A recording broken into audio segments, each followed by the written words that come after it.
கர்த்தர் உங்களை ஆசீர்வதிப்பாராக. ஆமென், ஆமென். கர்த்தர் இந்த நாளில் நம்மத்தில் தேவனுடைய நேரத்தை எடுத்துக்கொள்ள விரும்பவில்லை. நம்ம எல்லாரும் அவளோடு எதிர்பார்த்து கொண்டிருக்கிற நம்ம அதிகமாக நேசிக்கிற நம்முடைய அன்பான தேவனுடைய தாசன் பாஸ்டர் தினேஷ் அவர்களை let us give a very big hand. நல்ல உற்சாகம் கரங்களை தட்டி கர்த்தருடைய திருநாமத்துக்கு மகிமை உண்டாவதாக. நல்லா சந்தோஷமா இருக்கீங்களா? சந்தோஷமா இல்லைனாலும் பயப்படாதீங்க, உங்கள் துக்கம். ஆமென். பால்கனியில் இருக்கிறவங்க ஒரு அல்லேலூயா சொல்லுங்க. ஆமென். உங்களுக்கு திருசபை எதுவும் இல்லை, ஆவிக்குரிய திருசபை இல்லை என்றால் நீங்கள் இந்த சபையில் வந்து ஆராதனையில் பங்கு பெறுங்கள். இந்த சபைக்கு ஒரு சரித்திரம் உண்டு, விசாரித்து பாருங்கள். தமிழ்நாட்டில் இது எழுப்புதல் வந்த ஒரு திருசபை.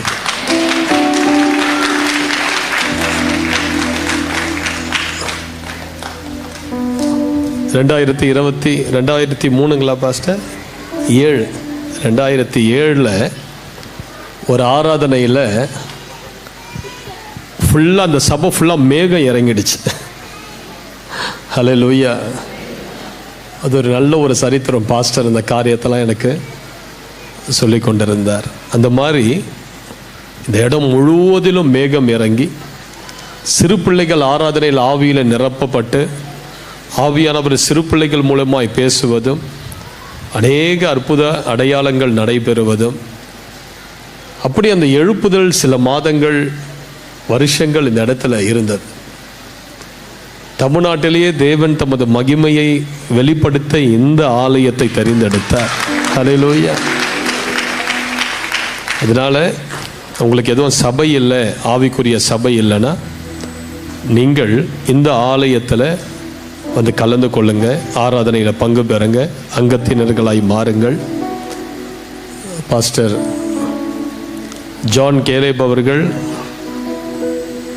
நல்ல ஒரு முதிர்ந்த ஒரு ஊழியர். ஆவிக்குரிய வாழ்க்கையில் ஆவியில் நான் சொல்கிறேன், நல்ல ஒரு முதிர்ச்சி பெற்ற ஒரு ஊழியர். அநேக ஆயிரங்கள் லட்சங்களை அவர் பார்த்தவர். நல்ல ஒரு மேய்ப்பர், அன்பானவர், நல்ல வசனத்தை அழகாக போதிக்கிறவர். அதனால் இப்படி ஒரு மேய்ப்பருக்கு கீழே வளருவது என்பது மிகப்பெரிய ஒரு ஸ்லாக்கியம். நான் இந்த பட்டர் போடுவாங்கள்ல, அது மாதிரி பேசலை. நான் அவரை இவ்வளோ நாட்கள் பார்த்த என்னுடைய அனுபவத்தில் இதை நான் சொல்லுகிறேன். ஒருத்தரை உற்சாகப்படுத்துவது, அவர் உண்மையாகவே சொல்கிறேன், பாஸ்டர் கேலேப் மாதிரி நான் வேறு யாரையும் பார்த்ததே இல்லை. நல்லா உற்சாகப்படுது. அதனால் உங்களுக்கு சபை எதுவும் இல்லைன்னா நான் திரும்ப சொல்கிறேன், நீங்கள் இந்த ஆலயத்தில் வந்து கலந்து கொள்ளுங்கள். தேவன் உங்களை ஆசீர்வதிப்பார். நம் கண்களை மூடி ஜெபித்து கர்த்தருடைய வார்த்தைக்குள்ளாய் நாம் கடந்து செல்வோம். ஹல்லேலூயா. கர்த்தாவே ஸ்தோத்திரம். நாங்கள் கேட்க இருக்கிற இந்த தேவ வார்த்தை எங்கள் வாழ்க்கையில் மிகுந்த ஆசீர்வாதத்தை கொண்டு வரட்டும். இந்த நாளிலே உமது பிள்ளைகள் என்ன பிரச்சனையோட துயரத்தோடு வந்திருக்கிறார்களோ, அவருடைய வாழ்க்கையில் இருக்கிற எல்லா பிசாசின் வல்லமைகள் அழிக்கப்படுவதாக. எல்லாரும் ஒரு 5 நிமிடம் நீங்கள் இருக்கிற இடத்துல பைபிளை வச்சுட்டு எழும்பி நின்று ஒரு 5 நிமிடம்.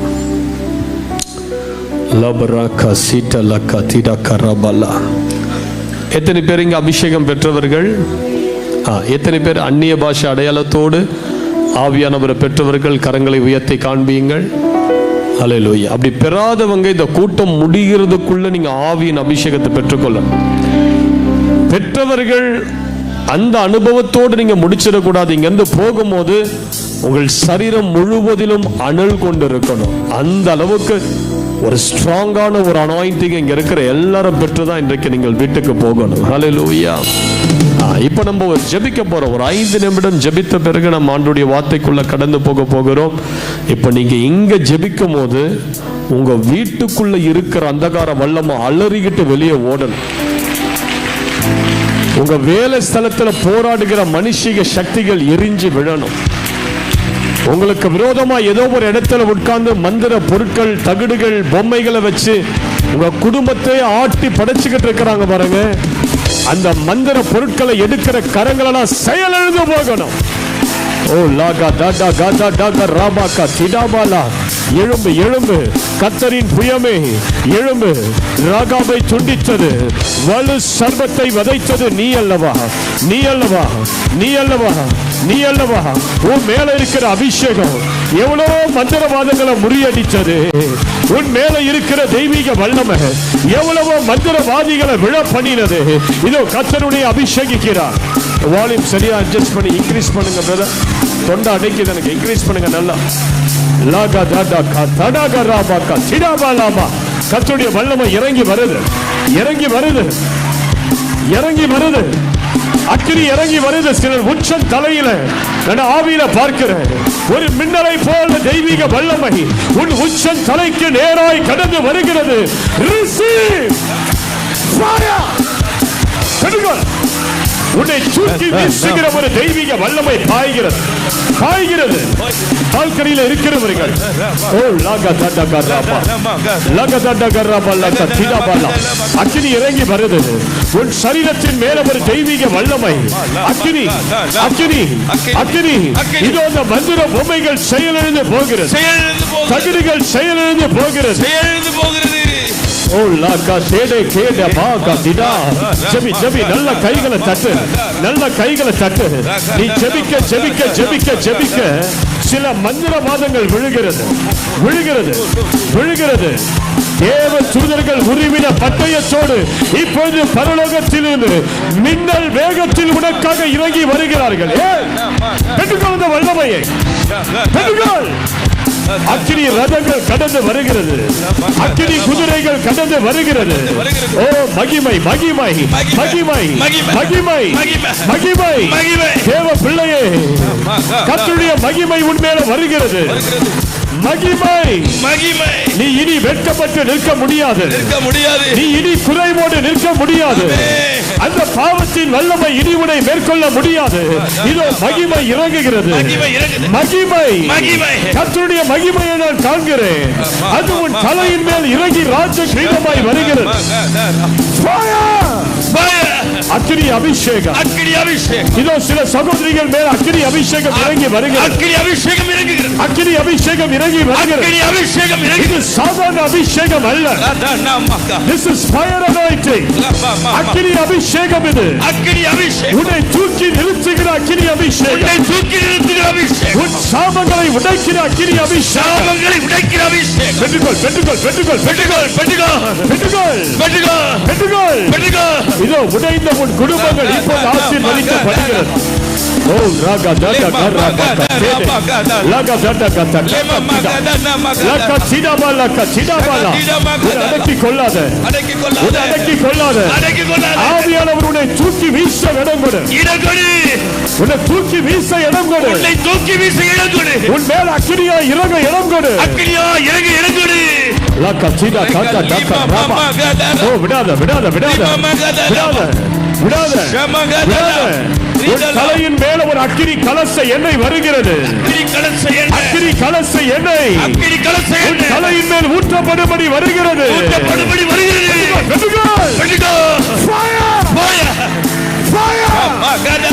உன்னை அடக்காத, உன்னை அடக்காத. அந்த கயிறுகள் அருகிற நேரம் இது.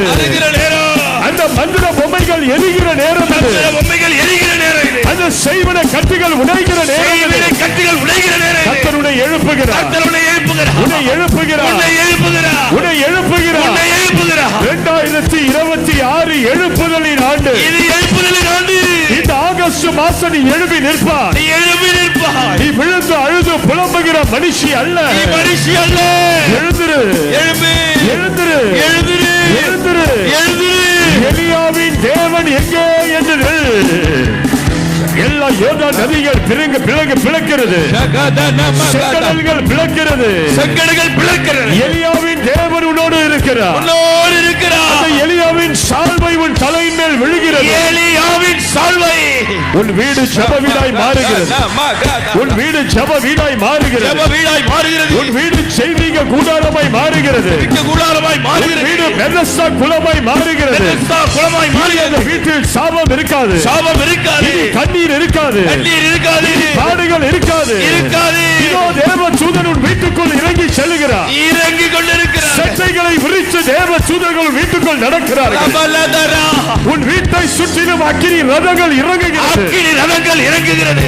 பிசாசு வெட்கப்பட்டு திரும்புகிறார். வெட்கப்பட்டு திரும்புகிறார். திரும்புகிறார். திரும்புகிறார். திரும்புகிறார். திரும்புகிறார். திரும்புகிறார். திரும்புகிறார். உன் கணவரை கச்ச தொடுகிறார். கர்த்தர் தொடுகிறார். உன் கணவரை கச்ச தொடுகிறார். கணவரை கர்த்தர் தொடுகிறார். பிரிந்து போன உன் கணவன் திரும்ப வருவார். திரும்ப வருவார். உன் பிள்ளைகள் திரும்ப வருவார்கள். பிள்ளைகள் திரும்ப வருவார்கள். உன்னை விட்டு எடுபட்ட ஆசீர்வாதங்கள் திரும்ப வருகிறது. திரும்ப வருகிறது. வெட்கப்படுவது இல்லை. நீ வெட்கப்படுவதில்லை. கைகளை நல்ல வேகமாய் தட்டி. கைகளை தட்டி. கைகளை தட்டி. அந்நிய பாஷையில் பேசுங்க. அந்நிய பாஷையில் பேசு. ரபகதல மகதல கதரா. கரங்களை பலமாய் தட்டி. கரங்களை பலமாய் தட்டி. ரீதல மகதரா. ரிம மகதல மகதரா. ரபல துரபல. ரகத நகதல மகதல. ஜீசஸ் இயேசு என்று சொல்லி தலைக்கு மேல கைகளை தட்டுங்க. இயேசு இயேசு 7 முறை இயேசு இயேசுன்னு சொல்லிக்கிட்டே இருங்க. இயேசு இயேசு சொல்ல சொல்ல அபிஷேகம் பாயுது. சொல்ல சொல்ல விடுதலை வருது. சொல்ல சொல்ல நோய்கள் குணமடைகிறது. எல்லா வியாதிகள் குணமடைகிறது. கேன்சர் கட்டிகள் குணமடைகிறது. Rama sida la maka sete le rita la karaba la katida la maka tida karaba la katida. உன் சுத்திகரி சுத்திகரி சுத்திகரி. உன் சரீரத்தை சுத்திகரி. உன் இருதயத்தை சுத்திகரி. உன் சிந்தையை சுத்திகரி. இயேசுவின் இரத்தத்தால், கர்த்தருடைய நாமத்தினால், பரிசுத்த ஆவியின் வல்லமையால் உன் வாழ்க்கையை, உன் குடும்பத்தை, உன் பிள்ளைகளுக்காக இப்போது ஒரு சுத்திகரிப்புக்குள்ள கடந்து போ. இன்றைக்கு உன்னை சுத்திகரி. நாளைய தினம் உன் வீட்டில் ஒரு அற்புதம் வரும். நாளைய தினம் அற்புதம் நடக்கும். உன்னை பரிசுத்தப்படுத்து. நாளைய தினம் கர்த்தர் இறங்கி அற்புதம் செய்வார். ஹல்லேலூயா. நல்ல தலைக்கு மேல கைகளை உயர்த்தி ஒரு பலத்த ஹல்லேலூயா சொல்லுங்க. இன்னொரு முறை கடைசியாக ஆமென் ஆமென் ஆமென். அமர்ந்து கொள்ளுங்கள். God bless you. God bless you. தேவ பிள்ளைகள் ஆவியில நிரம்பி ஜெபிப்பது எவ்வளவு ஆண்டவர் பார்வையில் அது எவ்வளவு அழகா இருக்கிறது. ஹல்லேலூயா. கர்த்தருடைய வார்த்தைக்கு நேராய் கடந்து செல்வோம். ஜீசஸ். யூடியூப்ல பார்க்கிறவர்கள் நீங்கள் பார்க்கிற இந்த செய்தியை மற்றவர்களுக்கு பகிர்ந்து கொள்ளுங்கள். எவ்வளோ பேர் வீட்டில் இருப்பாங்க, கட்டுகளோடு இருப்பாங்க. அதனால் நீங்கள் வாட்ஸ்அப் குரூப்பில் இருப்பீங்க. மற்றவர்களுக்கு இதை பகிர்ந்து கொள்ளுங்க. இந்த சேனலை சப்ஸ்கிரைப் பண்ணுங்க. உங்கள் ஜெப தேவைகள் எல்லாம் கமெண்ட் இருந்தால் கீழே கமெண்ட்டில் உங்கள் தேவைகள் எல்லாம் தெரியப்படுத்துங்க. தேவன் உங்களை ஆசீர்வதிப்பார். ரோமர் 8ஆம் அதிகாரம் 28ஆம் வசனம். ரோமர் 8:28 எடுத்துக்கங்க. ரோமர் 8:28. அன்றியும் அவருடைய தீர்மானத்தின்படி அழைக்கப்பட்டவர்களாய் தேவனிடத்தில் அன்பு கூறுகிறவர்களுக்கு சகலமும் நன்மைக்கு ஏதுவாய் நடக்கிறது என்று அறிந்திருக்கிறோம். ஹல்லேலூயா. தேவனிடத்தில் அன்பு கூறுகிறவர்களுக்கு சகலமும் நன்மைக்கு ஏதுவாய் நடக்கிறது. சொல்லுங்க. தேவனிடத்தில் அன்பு கூறுகிறவர்களுக்கு சகலமும் நன்மைக்கு ஏதுவாய் நடக்கிறது. எத்தனை பேர் இங்க ஆண்டவர் மேல அன்பு வச்சிருக்கீங்க?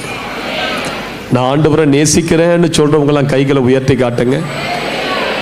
கைகளை உயர்த்தியே வைங்க. கைகளை உயர்த்தியே வைங்க. எத்தனை பேர் இங்க ஆண்டவரை நேசிக்கிறீங்க? எல்லாரும் ஆண்டவரை நேசிக்கிறீங்களா? அப்போ உங்க வாழ்க்கையில நடக்கிற எல்லாமே நன்மைக்கு ஏதுவாய் முடியும். நன்மைக்கு ஏதுவாய் முடியும். அதுதான் வேதம் சொல்லுகிறது, சகலமும் நன்மைக்கு ஏதுவாய் முடியும். அல்லேலூயா. உங்க வாழ்க்கையில நடக்கிறது, தொடங்கிறது எல்லாமே தீமையா தொடங்கி அது நன்மையில போய் முடிஞ்சிடும். அல்லேலூயா. புரியுதா நான் சொல்றது உங்களுக்கு? ஏன்னா அதுதான் தேவனிடத்தில் அன்பு கூறுகிறவர்களுக்கு கிடைக்கிற பெரிய கிருபை. பல ஆண்டுகளுக்கு முன்பதாக அமெரிக்கா தேசத்தில் நல்ல ஜெபிக்கிற ஒரு குடும்பம் சபையில் ஊழியம் செய்து கொண்டிருந்தாங்க. கணவன் மனைவி ரொம்ப பக்தி நிறைந்தவர்கள். ஆனால் அவர்களுக்கு இருந்த பிரச்சனை என்னன்னா, பல ஆண்டுகள் குழந்தை பாக்கியம் இல்லை.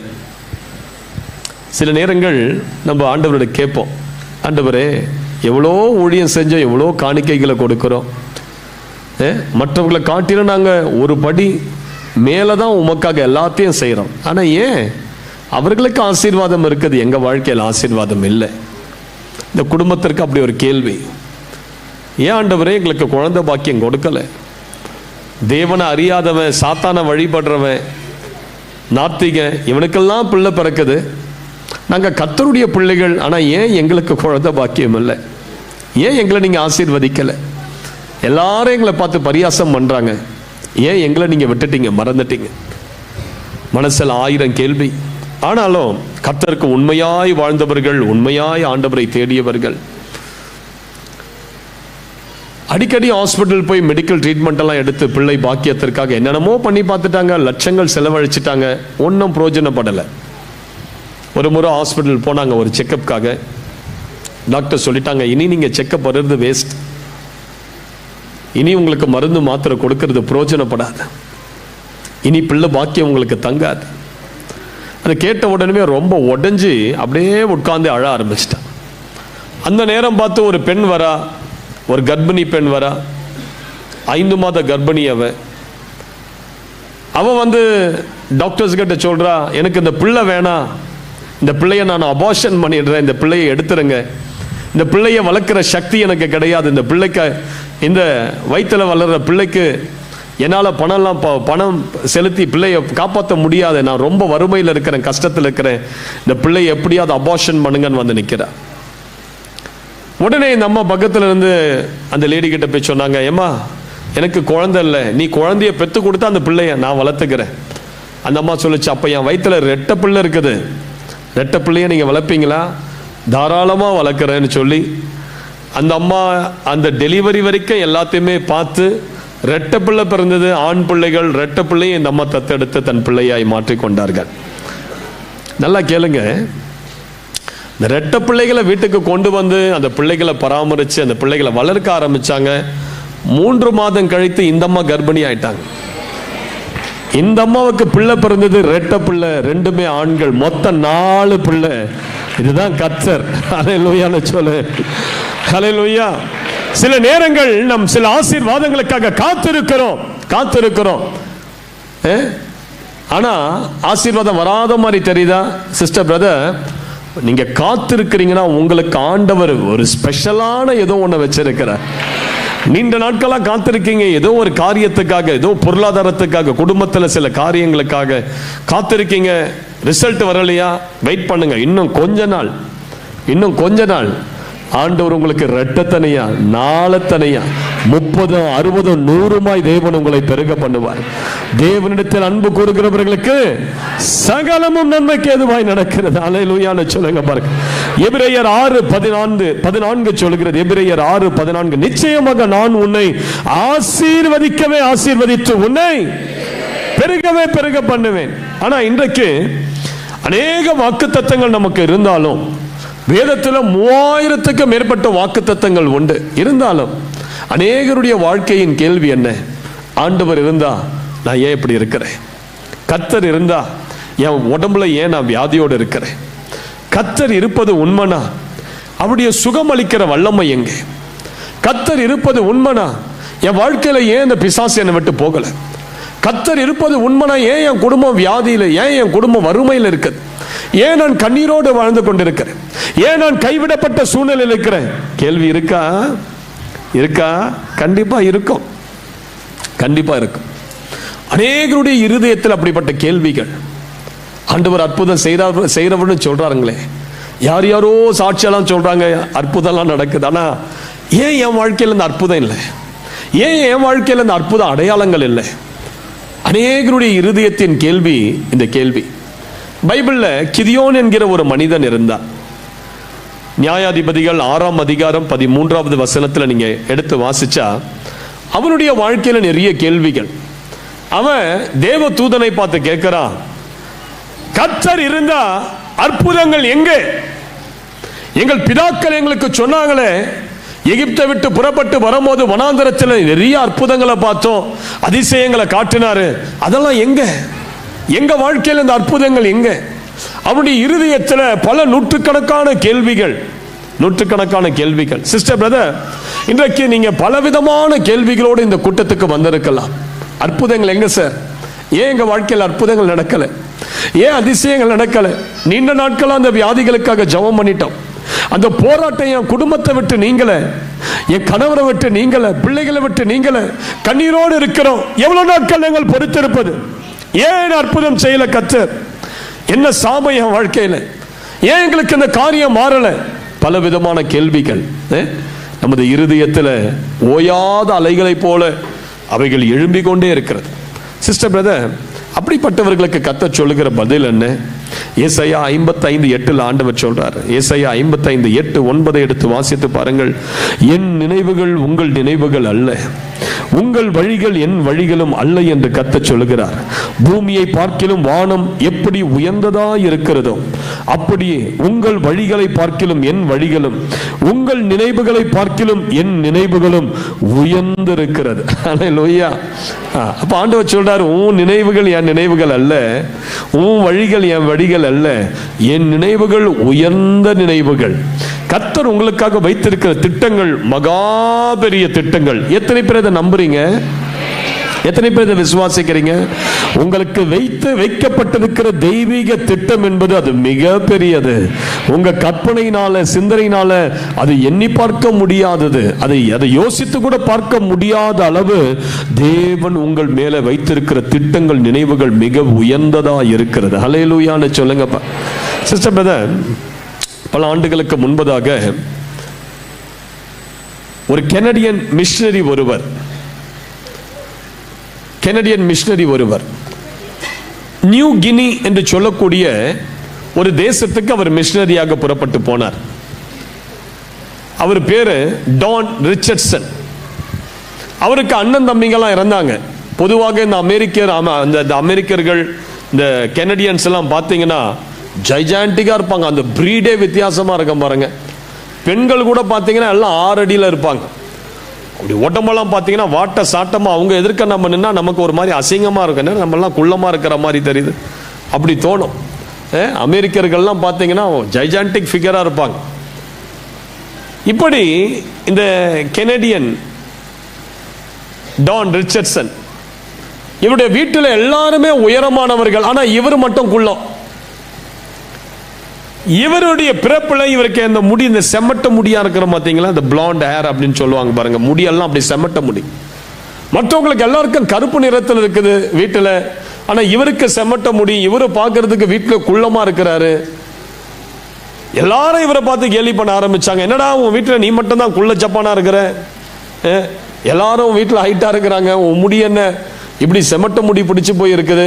எல்லாரும் அவரை பரியாசம் பண்ணிட்டே இருந்தாங்க. சிஸ்டர் பிரதர், அவர் ஆண்டவர்கிட்ட கேட்டாராம், ஏன் ஆண்டவரே நான் குள்ளமா என்ன படிச்சிட்டீங்க? ஏன் என் முடி மட்டும் பிறப்புல இருந்தே செம்மட்ட முடியா இருக்குது?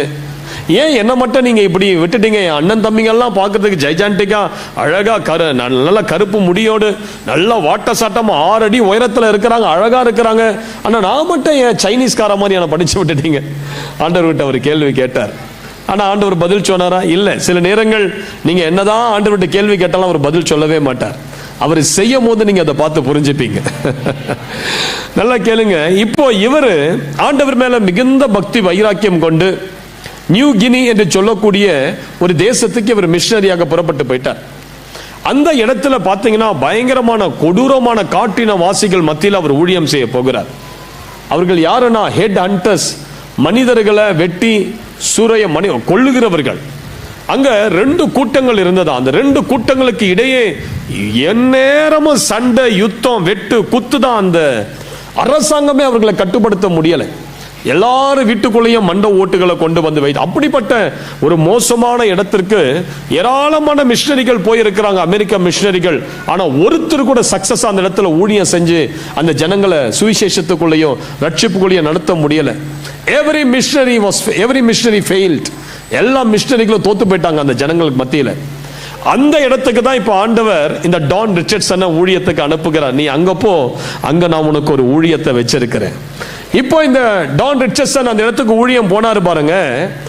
ஊழியம் போன கொஞ்ச நாள்லயே அவ்வளவு காட்டுவாசிகளும் இவர்கிட்ட ஃப்ரெண்ட் ஆயிட்டாங்க. எல்லாரும் ஃப்ரெண்ட் ஆயிட்டாங்க. ஏன் தெரியுங்களா? அவங்க எல்லாருமே குள்ள ஜாதிகள், அவங்க எல்லாருமே செம்மட்ட முடியை உடையவர்கள். அப்ப ஆண்டவர் ஒரு திட்டத்தை வச்சிருக்கிறார் அவன் வாழ்க்கையில. தேவன் உன் வாழ்க்கையில ஏதோ ஒரு காரியம், உனக்கு பிரியமில்லாத ஏதோ ஒரு காரியம் நடக்குதுன்னா அது தெய்வீக திட்டத்துக்குள்ள ஏதோ ஒரு காரியம் மறைஞ்சு இருக்குதுன்னு அர்த்தம். கைகளை உயர்த்தி ஒரு அல்லேலூயான்னு சொல்லுங்க பாருங்க. அங்க இந்த டான் ரிச்சர்ட்சன் என்ன பண்ணாரு? அந்த காட்டுவாசி மொழிகளை அறிந்து கற்றுக்கொண்டு அந்த ஜனங்களுக்கு சுவிசேஷத்தை அறிவித்து அவர்களுடைய மொழியிலேயே ஒரு பைபிளை எழுதி கொடுத்துட்டார். அல்லேலூயா. இன்றைக்கு அந்த இடத்துல எங்க திரும்பினாலும் பக்தி நிறைந்த ஆட்களை கர்த்தர் எழுப்பி இருக்கிறது. காட்டுவாசி மக்கள் மத்தியில நிறைய ஆலயத்தை, சபையை தேவன் எழுப்பி இருக்கிறார். நல்ல கைகளை உயர்த்தி ஒரு அல்லேலூயான்னு சொல்லுங்க பார்க்கலாம். அல்லேலூயா. நல்லா கேளுங்க. சில நேரங்கள் நமது வாழ்க்கையில பிரச்சனைகள், போராட்டம் வருதா, எல்லாமே நன்மைக்கு எதுவா தான் கொண்டு போய் முடியும். பிரச்சனைகள் வருதுனாலே நன்மைக்கு தான், உன்னை ஆசீர்வதிக்க தான் பிரச்சனைகள் உன் வீட்டை தேடி வருது. அல்லேலூயான்னு சொல்லுங்க. எத்தனை பேர் இங்க பிரச்சனைகளோடு இருக்கீங்க? எல்லாரும் ஆசீர்வதிக்கப்பட போறீங்க. பிரச்சனைகள் வருவது நம்மை ஆசீர்வதித்து நம்மை தூக்கி நிறுத்ததா. அல்லேலூயான்னு சொல்லுங்க பாருங்க. நல்ல கைகளை உயர்த்தி ஒரு நல்ல ஒரு அல்லேலூயான்னு சொல்லுங்க. சில நேரங்கள் நம்ம ஆண்டவருக்குள்ள வந்த பிறகு கூட சில பிரச்சனைகள் நம்மை பின்தொடர்ந்து வந்துகிட்டே இருக்கு. எகிப்தை விட்டு ஜனங்க வெளியே வந்துட்டாங்க. இஸ்ரவேலர்கள் அவ்வளவு பேரை எகிப்தை விட்டு ஒருத்தர் விடாத எல்லாம் எகிப்தை காலி பண்ணிட்டு வெளியே வந்துட்டாங்க. அவங்க நினைச்சாங்க இனி பிரச்சனைகள் முடிஞ்சிடுச்சு, இனி நம்மளை யாரும் கண்ட்ரோல் பண்ண முடியாது, இனி நம்மளை யாரும் பின்தொடர மாட்டாங்கன்னு நினைச்சா கொஞ்சம் தூரத்துல போனா அவன் பிசாசு மாதிரி ராணுவ படையெல்லாம் திரட்டிக்கிட்டு துரத்துக்கிட்டு வந்துட்டு இருக்கிறான். இந்த ஜனங்களுக்கு ஒரே பயம். ஐயோயோ, எகிப்துக்குள்ளதான் நம்மளை வேதனைப்படுத்தினாங்கன்னு பார்த்தா எகிப்தை விட்டு வெளியே வந்த பிறகு கூட ஒரு சேனை, ஒரு கூட்ட, பிசாசின் கூட்டம் நம்மளை தொடர்ந்து வருது. இந்த ஜனங்கள்லாம் பயந்துட்டாங்க. சிஸ்டர் பிரதர், சில நேரங்கள் நீ இயேசுவை ஏற்றுக்கொண்ட பிறகு சில ஆவிகள், சில பிரச்சனைகள், சில போராட்டங்களுடைய பின்தொடர்ந்து வந்து கொண்டே இருக்கு. பின்தொடர்ந்து வரும். ஆனா நீங்க பயப்படக்கூடாது. அந்த பிரச்சனைகளை பார்த்து, சோர்வுகளை பார்த்து, சில நெருக்கமான சூழ்நிலைகள், சில தரித்திரங்கள், சில கடன் பிரச்சனைகள், குடும்பத்தில் சில சிக்கல்கள், உங்களால் சரி செய்ய முடியாத ஏதோ ஒரு காரியம் உங்களை பின்தொடர்ந்து உங்களை அழிக்கணும், உங்களை பிடிக்கணும், உங்களை நாசப்படுத்தணும்னு ஒரு பெரிய சேனை உங்களை திரும்ப கட்டி எகிப்துக்கு கொண்டு போனோம், உங்களை பழைய வாழ்க்கைக்குள்ள கொண்டு போனோம், உங்களை சிறப்பிடிச்சு பழைய வியாதிக்குள்ள கொண்டு போனோம், பழைய பாவத்துக்குள்ள கொண்டு போனோம், நீ விட்டு வந்த சில காரியங்களுக்குள்ள மீண்டுமா கொண்டு போனோம்னு சொல்லி ஒரு கூட்ட பிசாசின் சக்திகள், ரட்சிக்கப்பட்ட இயேசுவின் இரத்தத்தால் கழுவப்பட்ட தேவ பிள்ளைகளை அவைகள் பின்தொடர்ந்து வந்து கொண்டேதான் இருக்கும். சிஸ்டர் பிரதர், நீ அதை பார்த்து நீ பயப்பட வேண்டிய அவசியம் கிடையாது. ஒருவேளை நீங்க சொல்லலாம், ஐயா நான் பின்னாடியும் போக முடியாது, முன்னாடியும் போக முடியல, எல்லா டோரும் எனக்கு அடைக்கப்பட்டிருக்குது. இந்த இஸ்ரவேல் ஜனங்களுக்கு அப்படிதான் நடந்தது. அவங்க பின்னாடி போனா பின்னாடி பார்த்தா பிசாசின் சேனை நிக்குது. பார்வோனும் அப்படியே சேனையும் பின்னாடி சூர வேகத்துல ரதத்தை ஓட்டிட்டு வரான். முன்னாடி பார்த்தா செங்கடல், பாதை அவர்களுக்கு திறக்கப்படல. சில நேரங்கள் நமது வாழ்க்கையில நகரவே முடியாத அளவுக்கு நம்ம சிக்கி கொண்டிருக்கிற சில சூழ்நிலைகளுக்குள்ள கர்த்தர் கொண்டு வந்து நிறுத்துவார். பயப்படாது, நான் சொல்றேன், பயப்படாது. இந்த இடத்துல சில பேர் இன்னைக்கு வந்திருக்கீங்க, முன்னாடியும் போக முடியல, பின்னாடியும் போக முடியல, முன்னேறி செல்லக்கூடிய வாசலும் உனக்கு திறக்கப்படலை. அதே நேரத்தில் உன்னுடைய பழைய வாழ்க்கைக்குள்ள போகவும் உனக்கு விருப்பம் கிடையாது, இயேசுவை விட்டு போகவும் உனக்கு மனசு கிடையாது. ஆனா அதே நேரத்தில் வாழ்க்கையில முன்னேறி செல்லக்கூடிய வாசல்களும் திறக்கப்படாத இருக்கு. இந்த கூட்டத்தில் உங்களுக்கு வாசல் திறக்கப்படும், பயப்படாது.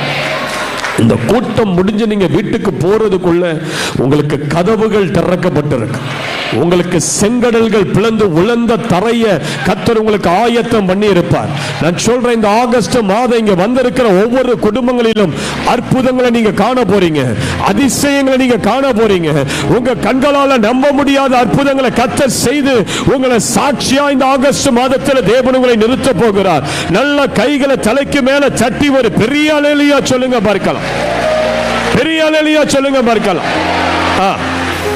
இந்த கூட்டம் அந்த இஸ்ரவேலரை தொடர்ந்து பின்தொடர்ந்து வருது. கர்த்தர் ஸ்டாப் பண்ணாரா? பண்ணல. அவன் அப்படியே பின்னாடி வந்துகிட்டே தான் இருக்கிறான். இப்ப ஆண்டவர் ஒரு அற்புதம் செய்யறார், கடலை பிளக்கிறார். இந்த ஜனம் அப்படியே அந்த உலர்ந்த தலை வழியா அந்த கடலை கடக்கிறான். நல்லா கேளுங்க, ஆண்டவர் அப்படியே கையை கட்டிக்கிட்டு வெயிட் பண்ணிக்கிட்டே இருக்கிறார். இவன் எப்ப அந்த கடலை கடப்பான், எப்ப அந்த பாதையை விட்டு அவன் கால் எடுத்து வெளியே வைப்பான். கடைசி நபர் அந்த கடலை தாண்ட வரைக்கும் ஆண்டவர் கைகளை கட்டிக்கிட்டு அப்படியே பொறுமையா காத்துக்கிட்டே இருந்தார். அதுக்குள்ள இவனும் பாதி வழியில வந்துட்டான். செங்கடலுக்கு பாதியில இவனை வந்துட்டான். ஆனா ஆண்டவர் பொறுமையா கைகளை கட்டிக்கிட்டு கடைசி நபர் வரைக்கும் அந்த கரையை விட்டு ஏற, அந்த வழியிலிருந்து அவன் கரையேற ஆண்டவர் காத்துக்கிட்டே இருந்தார். சிஸ்டர் பிரதர், சில நேரங்கள் ஆண்டவர் பொறுமையா இருப்பார். எது வரைக்கும் தெரியுமா? நீ சில பாதையை விட்டு வெளியே ஏறுற வரைக்கும் ஆண்டவர் உனக்கு துரத்துக்கிட்டு வர்ற சத்துருவை அவர் ஸ்டாப் பண்ண முடியாது. நீ சில பாதையை விட்டு வெளியே வா, சில வழியை விட்டு நீ வெளியே ஏறு. தேவனுக்கு பிரியமில்லாத சில பாதையில நீ நடந்துகிட்டு இருக்கிற வரைக்கும் சத்துருக்களை கர்த்தர் ஸ்டாப் பண்ண முடியாது. அந்த பாதையிலிருந்து உன் கால் எடுத்து வெளியே வை. ஆண்டவருக்கு பிரியமில்லாத ஏதோ ஒரு காரியத்தில் நீ நடந்துகிட்டு இருக்கிறல்ல, அந்த பாதையிலிருந்து நீ கரையேறு. தேவன் கட்டளையிடுவார். உன்னை துரத்தி கொண்டு வருகிற சத்துருவின் வல்லமையெல்லாம் இன்றைக்கு செங்கடலில் மூழ்கடிக்கப்படும். அல்லேலூயான்னு சொல்லுங்க பார்க்க. இவன் கரையேறின உடனே தேவன் செங்கடலுக்கு கட்டளையிட்டார். அவ்வளவுதான் பாருங்க. பின்னாடி வந்த அந்த சேனை எல்லாம் அந்த செங்கடலுக்குள்ள மூழ்கி எல்லாரும் நாசம் அடைந்தார்கள். அவ்வளவுதான். அதுக்கு பிறகு அவர்கள் எகிப்தியரை கண்டதே கிடையாது. அதனாலதான் அவர்கள் இன்று கண்ட எகிப்தியனை இனிமேல நீ, யாத்திராகமம் 14 ஆண்டவர் அதை சொல்றார், இன்று கண்ட எகிப்தியனை நீ இனிமேல் நீ கரையேறின உடனே அந்த எகிப்திய அங்கே காலி. ஹல்லேலூயா. இன்றைக்கு உன் வாழ்க்கையில இருக்கிற ஏதோ சில அந்தரங்கமான சில பாதைகள் இன்னைக்கு கரை ஏறுங்க. நான் சொல்றேன், அந்த பாதையை விட்டு வெளியே வா. அது குடியோ, அது சிகரெட்டோ, அது அசுத்தமான ஏதோ ஒரு காரியமோ, வெளியே கூட சில சொல்ல முடியாத சில ரகசிய பாவங்கள்ல சில சிக்குண்ட அந்த பாதையில நடக்க, இன்றைக்கு அதை விட்டு வெளியே ஏறு. இன்றைக்கு உன்னை துரத்துகிற சில வல்லமைகளை இனி உன் வாழ்க்கையில நீ காண போவது கிடையாது. நல்ல கைகளை உயர்த்தி ஒரு அல்லேலூயான்னு சொல்லுங்க பார்க்க. அல்லேலூயான்னு சொல்லுங்க பார்க்க. ஆண்டவர் எல்லாரையும் கொண்டு வந்து செங்கடல்ல போட்டு மூடி அவர்கள் எல்லாரையும் அழிச்சு போட்டார். செங்கடல்ல போட்டு மூடி அழிச்சு போட்டார். ஏன் தெரியுமா? எல்லாரையும் கொண்டு வந்து செங்கடல்ல அழிச்சாரு சத்துருவை. அவர் எகிப்தில வச்சு அவங்களெல்லாம் க்ளோஸ் பண்ணி நாசமாக்கி இருக்க முடியும். ஆனா தேவன் அவர்கள் எல்லாரையும் கொண்டு வந்து தண்ணீரில் மூழ்கி, அந்த தண்ணீரில் மூழ்கி இறப்பதுனா என்ன வேதனை என்பதை கர்த்தர் காட்டினார். ஏன் தெரியுமா? சில ஆண்டுகளுக்கு முன்பதாக இந்த இஸ்ரவேலருடைய பிள்ளைகள் எல்லாம் தண்ணியில தூக்கி போடணும்னு சொல்லி அவன் கட்டளையிட்டான். தேசத்துல ஒரு சட்டமே இருந்தது, ஆண் பிள்ளை பிறந்தா அந்த பிள்ளைய தூக்கி நீ எதுல போட்டுடு? நதியில போட்டுடு. அப்ப அந்த பிள்ளைங்க தண்ணியில போட்ட பிறகு யோசிச்சு பாருங்க, அந்த குழந்தைங்க பச்சிலம் பிள்ளைங்க, பிறந்த பிள்ளைங்க, 3 மாத பிள்ளைங்க, 1 வருட குழந்தை தூக்கி தண்ணீர்ல போடும்போது அந்த பிள்ளை தண்ணீரை குடிச்சு எவ்வளவு வேதனையோடு அந்த தண்ணீரில் அது மூழ்கி செத்து இருக்கணும். இப்போ அந்த வேதனையை அப்படியே கர்த்தர் சத்துருக்களுக்கு திருப்பினார். என் பிள்ளைகளுடைய பிள்ளைகளை நீ வேதனைப்படுத்தினல, இப்போ நீ அந்த தண்ணீரில் மூழ்கி சாவதுனா எவ்வளவு வேதனை என்பதை நீ கற்றுக்கொள். சிஸ்டர் பிரதர், யாரெல்லாம் உங்க பிள்ளைகளை வேதனைப்படுத்தினும்படி என்னென்னலாம் செய்தார்களோ, தேவன் இன்று இரவு அந்த வேதனையை உன் சத்துருக்களின் பிள்ளைகளுக்கு திருப்புகிறார். சத்துருக்களின் பிள்ளைகளுக்கு திருப்புகிறார். உன்னை வேதனைப்படுத்தி பார்க்கணும் நினைச்சாங்கள, ஆண்டவர் இன்று இரவு அதே வேதனையை உன்னை வேதனைப்படுத்தின குடும்பங்களுக்கு கர்த்தர் டிரான்ஸ்பர் பண்றார். நீ விசுவாசிக்கிறியா? நீ கடந்து வந்த அந்த பாதையை, நீ வடித்த அந்த கண்ணீர், உன் சரீரத்தில் நீ சுமந்த நிந்தை, அவமானம், வலி, வேதனை, நோய்கள், அதை உண்டு பண்ணின சத்துருவின் வல்லமைகள், அது எல்லாத்தையும் உன் சத்துருவின் குடும்பத்துக்கு கர்த்தர் திருப்புகிறார். அல்லேலூயான்னு சொல்லுங்க பார்க்கலாம். கைகளை உயர்த்தி இதை விசுவாசிக்கிறீங்களா? அல்லேலூயா. சில நேரங்கள் தேவ பிள்ளைகள் அதிகாரத்தை காட்டணும். ஒரு அம்மா என்கிட்ட வந்து சொன்னாங்க, பாஸ்டர், ஆண்டவர் நம்மளை நேசிக்கதான் சொல்றாரு, நீங்க என்ன சத்துருக்களுக்காக ஜெபம் பண்ணு, அவங்க காலி ஆகணும், நாசமாகணும், நீங்க ஜெபம் பண்றீங்க. அல்லேலூயா. நல்லா கேளுங்க, உங்களை ஒருத்தவங்க எதிர்க்கிறாங்க, உங்க மேல வெறுப்பா இருக்கிறாங்க, கசப்பா இருக்கிறாங்க, அவங்கள நேசி. ஆனா ஒருத்தன் பேய வச்சு நம்ம குடும்பத்தை ஆட்டி படைக்கணும்னு நினைச்சா அந்த இடத்துல நீ தேவ பிள்ளை என்கிற வல்லமை அதிகாரத்தை நீ காட்டியே ஆகணும். அல்லேலூயா. உங்க மேல வேற ஏதோ ஒரு வெறுப்புல எழும்புறாங்கன்னா அவங்கள நேசி, அவங்களுக்காக ஜெபம் பண்ணு, அவங்களுக்கு கொடு, அவங்க மேல அன்பாரு. ஆனா ஒருத்த மந்திரவாதத்தை கையில எடுத்து உனக்கு விரோதமா டீல் பண்றானா, நீ அவனை டீல் பண்ற விதம் வேற விதமா இருக்கணும். நீ கர்த்தருடைய பிள்ளை என்பதை அவனுக்கு காட்டணும். அந்த இடத்துல தெய்வீக அதிகாரத்தை நீ செயல்படுத்தணும். ஆண்டவர் யார் என்பதை மந்திரவாதிகள் பார்க்கணும். மந்திரம் செய்த குடும்பங்கள் ஆண்டவருடைய பிள்ளைகளுக்கு விரோதமா மந்திரவாதத்தை கையில எடுத்து தப்பு பண்ணிட்டோம் என்கிற அந்த உணர்வு, குற்ற உணர்வு அவர்களுக்கு ஏற்படுகிற வரையிலும் தேவ பிள்ளைகள் அதிகாரத்தோடு எழும்பி அதை அடிக்கணும். அல்லேலூயான்னு சொல்லுங்க பாருங்க. அல்லேலூயா.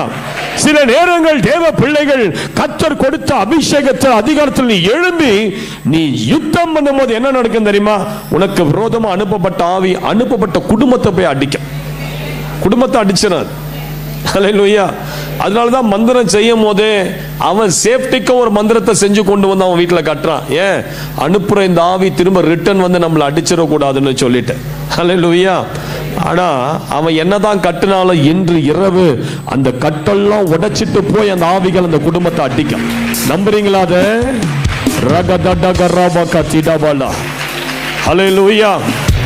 புரியுதுங்களா நான் சொல்றது உங்களுக்கு? ஆமா. சமீபத்தில் நாகர்கோயில்ல இருந்து ஒரு குடும்பத்தார் எங்களுடைய ஆலயத்துக்கு வந்திருந்தாங்க. அந்த குடும்பத்தில் பார்த்தீங்கன்னா பயங்கரமான மந்திரவாதம் பண்ணி அந்த சகோதரியுடைய அப்பாவை கொன்னுட்டாங்க. யாருன்னா கூட பிறந்த சகோதரன் செய்யற வேலை, சில சொத்துக்களுக்காக மந்திரவாதம் பண்ணி சில நெருங்கிய சொந்தம் மந்திரவாதம் பண்ணி அந்த சகோதரியுடைய அப்பாவை கொன்னுட்டாங்க. அதுக்கு பிறகு இந்த சகோதரிக்கு மந்திரம் வச்சாங்க, பைத்தியம் பிடிக்கிற மாதிரி மந்திரம் வச்சுட்டாங்க. கேரளால இருந்து அனுப்பப்பட்ட சில மந்திரத்தின் வல்லமைகள். அவங்க பையனுக்கு மந்திரம் பண்ணி, அவங்க பையனுக்கு நல்லா இருந்த பிள்ளைக்கு காலேஜ் படிக்கிறான், வீசிங் ப்ராப்ளம் வந்துடுச்சு அவனுக்கு. அப்படி மழை பெஞ்சா போதும் இவனுக்கு இங்க அப்படியே மூச்சு இழுத்து இழுத்து இழுத்து ரொம்ப கஷ்டப்பட்டேன். அவருடைய மகளுக்கு திருமண தடைய கொண்டு வரும்படி மந்திரம் பண்ணிட்டாங்க. இந்த குடும்பமே பாத்தீங்கன்னா பயங்கர வேதனையில, ரொம்ப நெருக்கத்துல, மாந்திரிகத்தால். இந்த அமாவாசை பௌர்ணமி ஆச்சுன்னா அந்த குடும்பத்துக்குள்ள பயங்கரமான பிசாசின் சக்திகள் போராடி கொண்டே இருக்கு. அந்த நேரத்துல தான் படப்புக்கு நம்ம விடுதலை கூட்டத்துக்கு அவங்க வந்திருந்தாங்க. ஆனா சில மந்திரவாதங்களை சில டீல் பண்றது கொஞ்சம் டைம் எடுக்கும். சில மந்திரங்கள் டக்குன்னு உடைஞ்சிரும். ஆனா சில மந்திர வல்லமைகளை எதிர்க்க கொஞ்சம் டைம் எடுக்கும். நீங்க அந்த கூட்டங்களுக்கு தொடர்ந்து வந்துகிட்டே இருக்கிற மாதிரி கூட இருக்கலாம். இப்ப நீங்க ஒரே முறை அந்த கூட்டத்துக்கு வந்துட்டு போயிட்டா எல்லாம் மாறிடுச்சுன்னு சொல்லாதீங்க. நீங்க ஒரு 2-3 கூட்டங்களுக்கு கண்டினியூவா இங்க வந்து பாருங்க. அந்த 3வது கூட்டத்துல பெரிய ஒரு விடுதலையை பார்ப்பீங்க. கம்ப்ளீட்டா அதை அழிஞ்சு போயிடும் எல்லாம் வல்லமை. அல்லேலூயா. அந்த மாதிரி அந்த ஃபேமிலி தொடர்ந்து வந்துகிட்டே இருந்தாங்கன்னா ஒவ்வொரு முறை வரும்போதும் அந்த குடும்பத்துல பெரிய மாற்றம். முதல்ல அவங்க பையனுக்கு இருந்த அந்த வீசிங் குணமாயிடுச்சு. 2வது ஒரு கூட்டத்துல, ஒரு அமாவாசை கூட்டத்தில் அவங்க வந்திருந்தாங்க. கேரளா மந்திரங்கள் இயேசுவின் நாமத்தால திரும்பட்டுன்னு சொன்ன பாருங்க. அவ்வளவுதான். அந்த நேரமே அந்த சகோதரி மேல ஒரு வல்லமை இறங்கி அந்த உடம்புல இருந்து அந்த வல்லமை புறப்பட்டு போய் மந்திரம் வச்சா பாருங்க. அன்னைக்கே அவனுடைய கை கால் விழுந்து போச்சு. அதுக்கு பிறகு அவங்களுடைய மகளுக்கு திருமணம் ஆகக்கூடாதபடி செய்யப்பட்ட அந்த மந்திரம் உடைஞ்சு போன 2 வாரத்துக்கு முன்னாடி அந்த பிள்ளைக்கு என்கேஜ்மெண்ட் ஆகி திருமணத்துக்கு என்ற டேட் எல்லாம் பிக்ஸ் பண்ணி இருக்கிறாங்க. அல்லேலூயா. பாருங்க, மந்திரத்தை அடிச்ச உடனே அது ஓடி போய் வச்சவனே அதை அடிக்குது. தேவன் சில நேரங்கள் அந்த நியாய தீர்ப்பார். என் பிள்ளைக்கு விரோதமா நீ என்ன அனுப்புனியோ அதை நீ அனுபவி. எகிப்தியர் அப்படிதான் தேவன் அனுபவிக்க செய்தார். என் பிள்ளைகளுடைய பிள்ளைகளை குழந்தையெல்லாம் தூக்கி நீ நதியில போட்டல, இப்ப நீ அதை அனுபவி. நீ அந்த மரணம் என்ன என்பதை நீ அனுபவி, அந்த வேதனை என்ன என்பதை நீ அனுபவி. அல்லேலூயான்னு சொல்லுங்க பார்க்கலாம். தேவ பிள்ளைகள் அந்த அதிகாரத்தில் எழும்பும் போது உனக்கு விரோதமா மந்திரம் செஞ்சவன் கண்ணீரோடு இருப்பான். அவன் வாழ்க்கை ஆண்டவர் அடிச்சிருவார் அந்த குடும்பங்களை. சும்மா கிடையாது. ஒரு கிறிஸ்தவ பிள்ளைய தொட்டுட்டானா தேவன் அந்த குடும்பத்தையே நாசம் பண்ணி விட்டுருவார். அல்லேலூயான்னு சொல்லுங்க பார்க்கலாம். ஆனா நம்ம மந்திரத்துல அடி வாங்கிட்டு உட்கார்ந்துட்டு இருக்க கூடாது.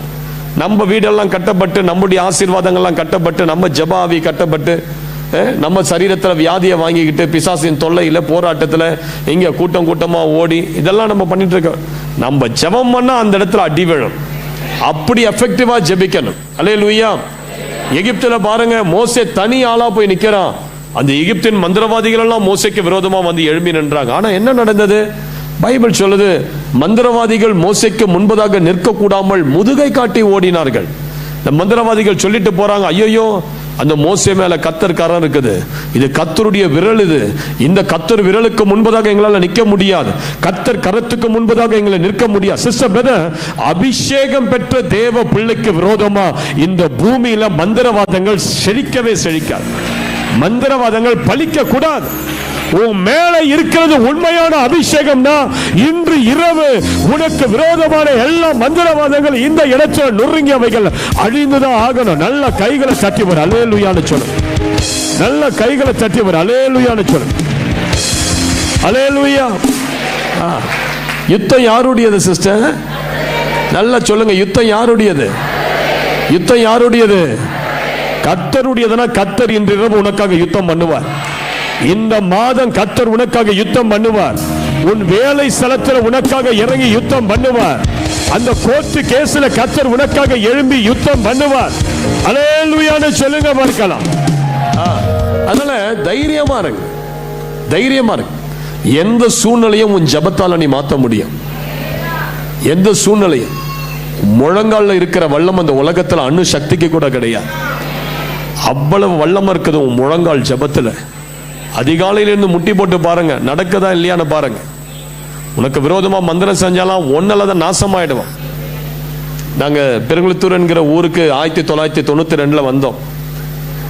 அப்போ எங்க வீட்டுக்கு பக்கத்துல அப்பதான் அது காலி லேண்ட். அது எங்க அப்பா வீடு கட்ட ஆரம்பிச்சார். வீடு கட்ட ஆரம்பிச்சோருமே பக்கத்துல இருக்கிறவங்க பிரச்சனைக்கு வந்துட்டாங்க. பிரச்சனைக்கு வந்துட்டு, நீங்க இந்த இடத்துல டாய்லெட்டை வைக்க கூடாது, அந்த இடத்துல அதை கட்டக்கூடாது, இந்த இடத்துல இதை கட்டக்கூடாதுன்னு சொல்லிட்டு எங்களுக்கு ரூல் எல்லாம் போட்டு சண்டை போட்டு பிரச்சனை பண்ணி உடனே கேரளாவுக்கு ஓடி போய் மந்திரம் பண்ணி கொண்டு வந்து எலுமிச்சை பழத்தை போடுவாங்க, அதை போடுவாங்க, இதை போடுவாங்க. அப்போ எங்களுக்கு ரொம்ப ஜெபிக்கிறது, ஆண்டவருக்குள்ள இருக்கிறது இதெல்லாம் தெரியாது. அப்போ நாங்க அப்பதான் ஆண்டவருக்குள்ள அப்படியே லைட்டா வந்துகிட்டு இருக்கிறோம். ஆண்டவர் யாருன்னு அப்பதான் அறிஞ்சுக்கிட்டு இந்துல இருந்து அப்படியே கத்தருக்குள்ள அப்பதான் நாங்க நுழைஞ்சுக்கிட்டு இருக்கிறோம். அப்ப இந்த மந்திரவாதம்லாம் அவங்க போய் பண்ண உடனே எங்க அம்மா சிக்காயிடுவாங்க.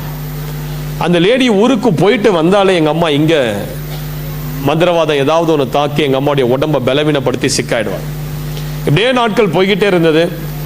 நாங்க கத்தருக்குள்ள அப்படியே வளர்ந்துகிட்டே இருந்தோம். ஆனா ஒண்ணு செஞ்சோம், இரவு நேரங்கள்ல குடும்பமாக முழங்கால் படிட்டு 1 மணி நேரம் ஜெபம் பண்ணோம். சிஸ்டர் பிரதர், அந்த குடும்ப ஜெபத்துல அந்த 1 மணி நேரம் நீங்க பண்ற ஜெபத்துல என்ன பவர் இருக்குது தெரியுமா? இன்னைக்கு நிறைய குடும்பங்கள் அதை உணரல. குடும்பமாக நீங்க உட்கார்ந்து 1 மணி நேரம் ஜெபம் பண்ணி பாருங்க. கைகளை கோத்து பைபிள் வாசிச்சு பாட்டு பாடி 1 மணி நேரம் ஆண்டவரை நல்லா துதிச்சு மகிமைப்படுத்தி 1 மணி நேரம் முழங்கால நின்று பாருங்க. எவ்வளவு பவர் உங்க வீட்டுல இறங்குதுன்றத நீங்க பாப்பீங்க. அல்லேலூயா. நாங்க அந்த நாட்கள் எல்லாம் வெறும் ஜபம் தான், வேற ஒன்னும் தெரியாது எங்களுக்கு. ஜெபிச்சு ஜெபிச்சு ஜெபிச்சு ஜெபிச்சு அந்த மந்திரம் வச்ச லேடி அது உரு தெரியாம ஆகி போச்சு. அவருடைய பையனுக்கு கை கால் விழுந்து அவன் பையன் பைத்தியமாயிட்டான். அந்த குடும்பமே செதறி போய் நாசமாய், அந்த குடும்பத்துக்கு முன்பதாக நாங்க வளர்ந்துகிட்டே இருக்கிறோம்.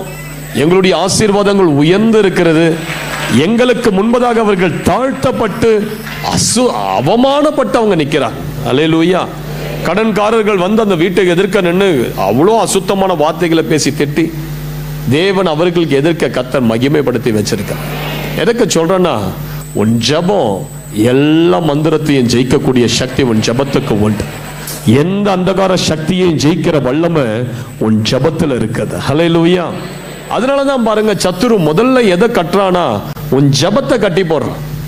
பிசாசுக்கு ரொம்ப நல்லா தெரியும், இவனை ஜெபிக்க விட்டாதானே நம்மளை ஜெயிப்பான், இவன் ஜெபிக்கிற நபரா இருந்தா தானே ஜெயிப்பான். அதனாலதான் என்ன பண்ணுது, உன் நாவை பிசாசு கட்டுறான், உன் நாவை பிசாசு கட்டுறான், உன் ஜெப எண்ணங்களை கட்டுறான், அப்படியே தூக்கத்தை கொண்டு வரான். சோர்வை கொண்டு வரான். உன்னால ஜெபிக்க முடியல, அதிகாலையில் எழுந்திருக்க முடியல, முழங்கால நிக்க முடியல. கொஞ்சம் ஆதி காலத்தை யோசிச்சு பாருங்க. எவ்வளவு நேரங்கள் நீ முழங்கால நிப்ப, எவ்வளவு நேரம் நின்னாலும் முழங்கால வலி இல்லை, வலி தெரியல. ஆனா இப்ப ஒரு 5 நிமிஷம் தாண்ட முடியல, முழங்காலெல்லாம் வலிக்குது, கையை உயர்த்த முடியல. முதல்ல 1 மணி நேரம் நீ கையை உயர்த்தி அப்படியே அதே பொசிஷன்ல நின்று ஜெபம் பண்ணிட்டு இருப்ப. அந்த மகிமையான ஆவிக்குரிய அனுபவங்கள்லாம் சற்று திரும்பி பாருங்க. இப்ப அது இருக்குதா? இப்ப அதே நல்ல பைபிள் வாசிக்கிற அனுபவம் உங்களுக்கு இருக்குதா? நல்ல ஃபாஸ்டிங் இருப்பீங்களே, அந்த ஃபாஸ்டிங் எல்லாம் எங்க போச்சு? நல்ல அந்நிய பாஷையில பேசுவீங்க, இப்ப அந்த அந்நிய பாஷை பேசி ஜெபிக்கிற அனுபவம் எல்லாம் எங்க போச்சு? எல்லாத்தையும் பிசாசு என்ன பண்ணி வச்சிருக்கிறான்? கட்டி போட்டு வச்சிருக்கிறான். ஏன் தெரியுமா? அதை கட்டினாதான் உன்னை அவனால ஜெயிக்க முடியும். உன் ஜெப ஜீவியத்தை கட்டினாதான் பிசாசு உன்னை மேற்கொள்ள முடியும். அதனாலதான் நிறைய பேருடைய வாழ்க்கையில இப்ப இங்க இருக்கிற எல்லாரையும் கேட்டு பாருங்க, சிஸ்டர் எப்படி ஜெபிக்கிறீங்க? எங்க பிரதர், முன்னாடிலாம் நல்லா ஜெபம் பண்ணிட்டு இருந்தேன் பிரதர், இப்போ ஜெபிக்கவே முடியல பிரதர், ஜெபமே வரல பிரதர், சோர்வா இருக்குது பிரதர். ஏன் தெரியுமா அதெல்லாம் இருக்குது? பிசாசு உன் ஜெப அபிஷேகத்துக்கு லாக் போட்டு வச்சிருக்கிறான். இன்று இரவு கர்த்தர் அந்த பூட்டெல்லாம் உடைப்பார் இயேசுவின் நாமத்தினால். உங்க மேல இன்றைக்கு ஒரு விசேஷித்த ஜெப அபிஷேகத்தை கர்த்தர் ஊற்றுவார். சிஸ்டர் பிரதர், ஒரு நிமிஷம் எல்லாரும் கைகளை வானத்துக்கு நேராய் உயர்த்தி உன் கண்களை மூடி ஹல்லேலூயா, இப்போது நீ பரத்தை நோக்கி பார்ப்பாயானால் அந்த ஒரு அக்கினி சிங்காசனத்திலிருந்து ஒரு விசேஷித்த ஜெப அபிஷேகம் இதோ உன் கரங்கள் மேல இப்போது இறங்கி வரும், உன் மேல இறங்கி வரும், உன் மேல இறங்கி வரும். ஜெபிக்க கூடாதபடி உன்னை கட்டி வைத்திருக்கிற எல்லா சங்கிலிகளை இன்றைக்கு அறுத்து ஏறு. லாபாக்கா தீடாபாலா லீகா தட்டகா தட்டகரா. ஒரு நிமிஷம் நல்லா ஜெபி, நல்லா ஜெபி, நல்லா ஜெபி. இப்போ அந்த சங்கிலியெல்லாம் உடைச்சு போடு, அந்த சங்கிலியெல்லாம் அறுத்து போடு. உன்னை ஜெபிக்க முடியாதபடி உன் நாக்கை கட்டி வைத்திருக்கிற, உன் ஜெப அக்கினியை கட்டி வைத்திருக்கிற, ஓ லாகா தீடா கராபாக்கா தீடாபாலா, நல்ல நல்ல அந்நிய பாஷையில பேசி இப்போ அந்த கட்டு உடையுது, அந்த கட்டு உடையுது, அந்த கட்டு உடையுது. இந்த அறைக்குள்ள தேவ தூதர்கள் இப்போது இறங்கி வந்திருக்கிறார்கள், தேவ தூதர்கள் இறங்கி வந்திருக்கிறார்கள். இதோ உன் தலையின் மேல் ஒரு பொன்னிற எண்ணெய் ஊற்றப்படுகிறது, ஒரு அக்கினி அபிஷேக எண்ணெய் ஊற்றப்படுகிறது. அது ஜெப அக்கினி, ஜெப அக்கினி, ஜெப அக்கினி, ஜெப அக்கினி. நீ ஜெபிக்க கூடாதபடி போராடுகிற சக்திகளை எரிக்கிற. ஓ லாபாக்கா திடாமா லாக்கா சேத்தே லே தடா. ஜெபி ஜெபி ஜெபி ஜெபி ஜெபி.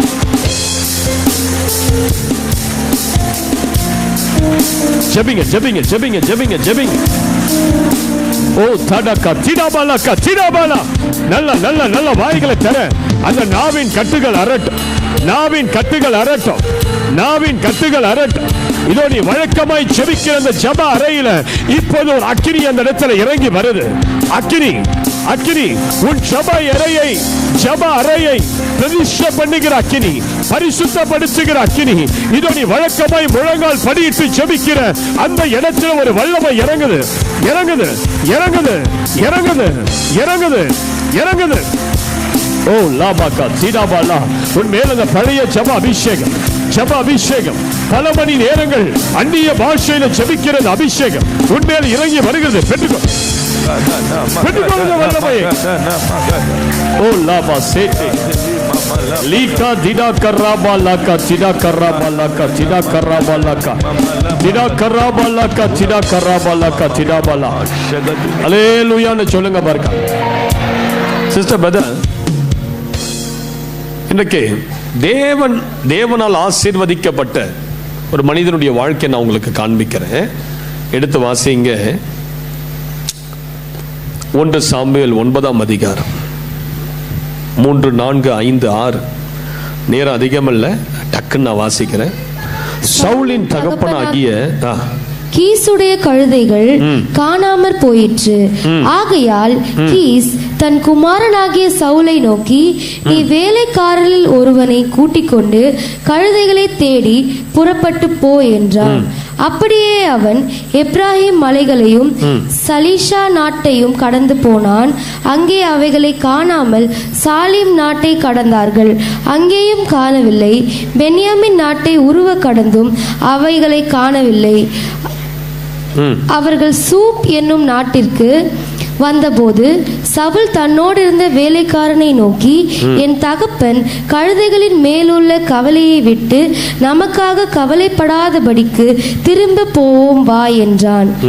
அதற்கு அவன், இதோ இந்த பட்டணத்திலே தேவனுடைய மனுஷன் ஒருவர் இருக்கிறார், அவர் பெரியவர், அவர் சொல்லுகிறதெல்லாம் தப்பாமல் நடக்கும், அங்கே போவோம், ஒருவேளை அவர் நாம் போக வேண்டிய நம்முடைய வழியை நமக்கு தெரிவிப்பார் என்றான். ஹல்லேலூயா. நல்லா கேளுங்க. இந்த இடத்துல என்ன காணாத போச்சு? கழுதை காணாத போச்சு. ஒருத்தனுடைய கழுதைகள் இந்த இடத்துல காணாத போச்சு. இந்த அந்த காலத்துல கழுதை என்பது ரொம்ப காஸ்ட்லியான ஒரு அனிமல். எல்லார் வீட்டிலையும் இருக்காது. கழுதை என்பது ஒரு கார் மாதிரி. கழுதை இருக்குதுன்னா அந்த வீட்டில் கார் இருக்குதுன்னு அர்த்தம். யோபுவுக்கு 500 கழுதைகள் இருந்தது. அவர் 500 கார் வச்சிருந்தார்.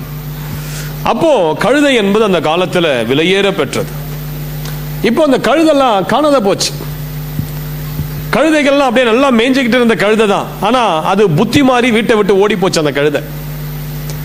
இப்ப அவங்க அப்பா சொல்றாரு, கழுதெல்லாம் எங்க போச்சுன்னு தெரியலப்பா, எங்கேயோ போயிடுச்சு, தொலைஞ்சு போச்சு, நீ போய் கழுதைய தேடிட்டு வான்னு சொல்லி சவுலையும் அவனுடைய வேலைக்காரனையும் அவங்க அப்பா அனுப்பி வைக்கிறார்.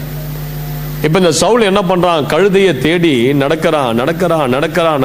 மலைகள், பட்டணங்கள், தேசங்கள் கடந்து 5 நாள் பிரயாணம் பண்றான். கழுதையை தேடி 5 நாள் பிரயாணம். சிஸ்டர் பிரதர், 5 நாள் பிரயாணம் பண்ணியும் கழுதை கிடைக்கல. கையில் இருக்கிற பணம்லாம் கரைஞ்சு போச்சு. கொண்டு வந்த சாப்பாடெல்லாம் தீர்ந்து போச்சு. இப்போ அவன் சொல்றான், கழுதை இனி கிடைக்காது போல, நம்ம வீட்டுக்கு போலாம், நம்மளையும் தொலைச்சிட்டு நாமும் தொலைச்சு போயிட்டோம்னு சொல்லிட்டு அப்பா ரொம்ப வேதனைப்பட போறாரு.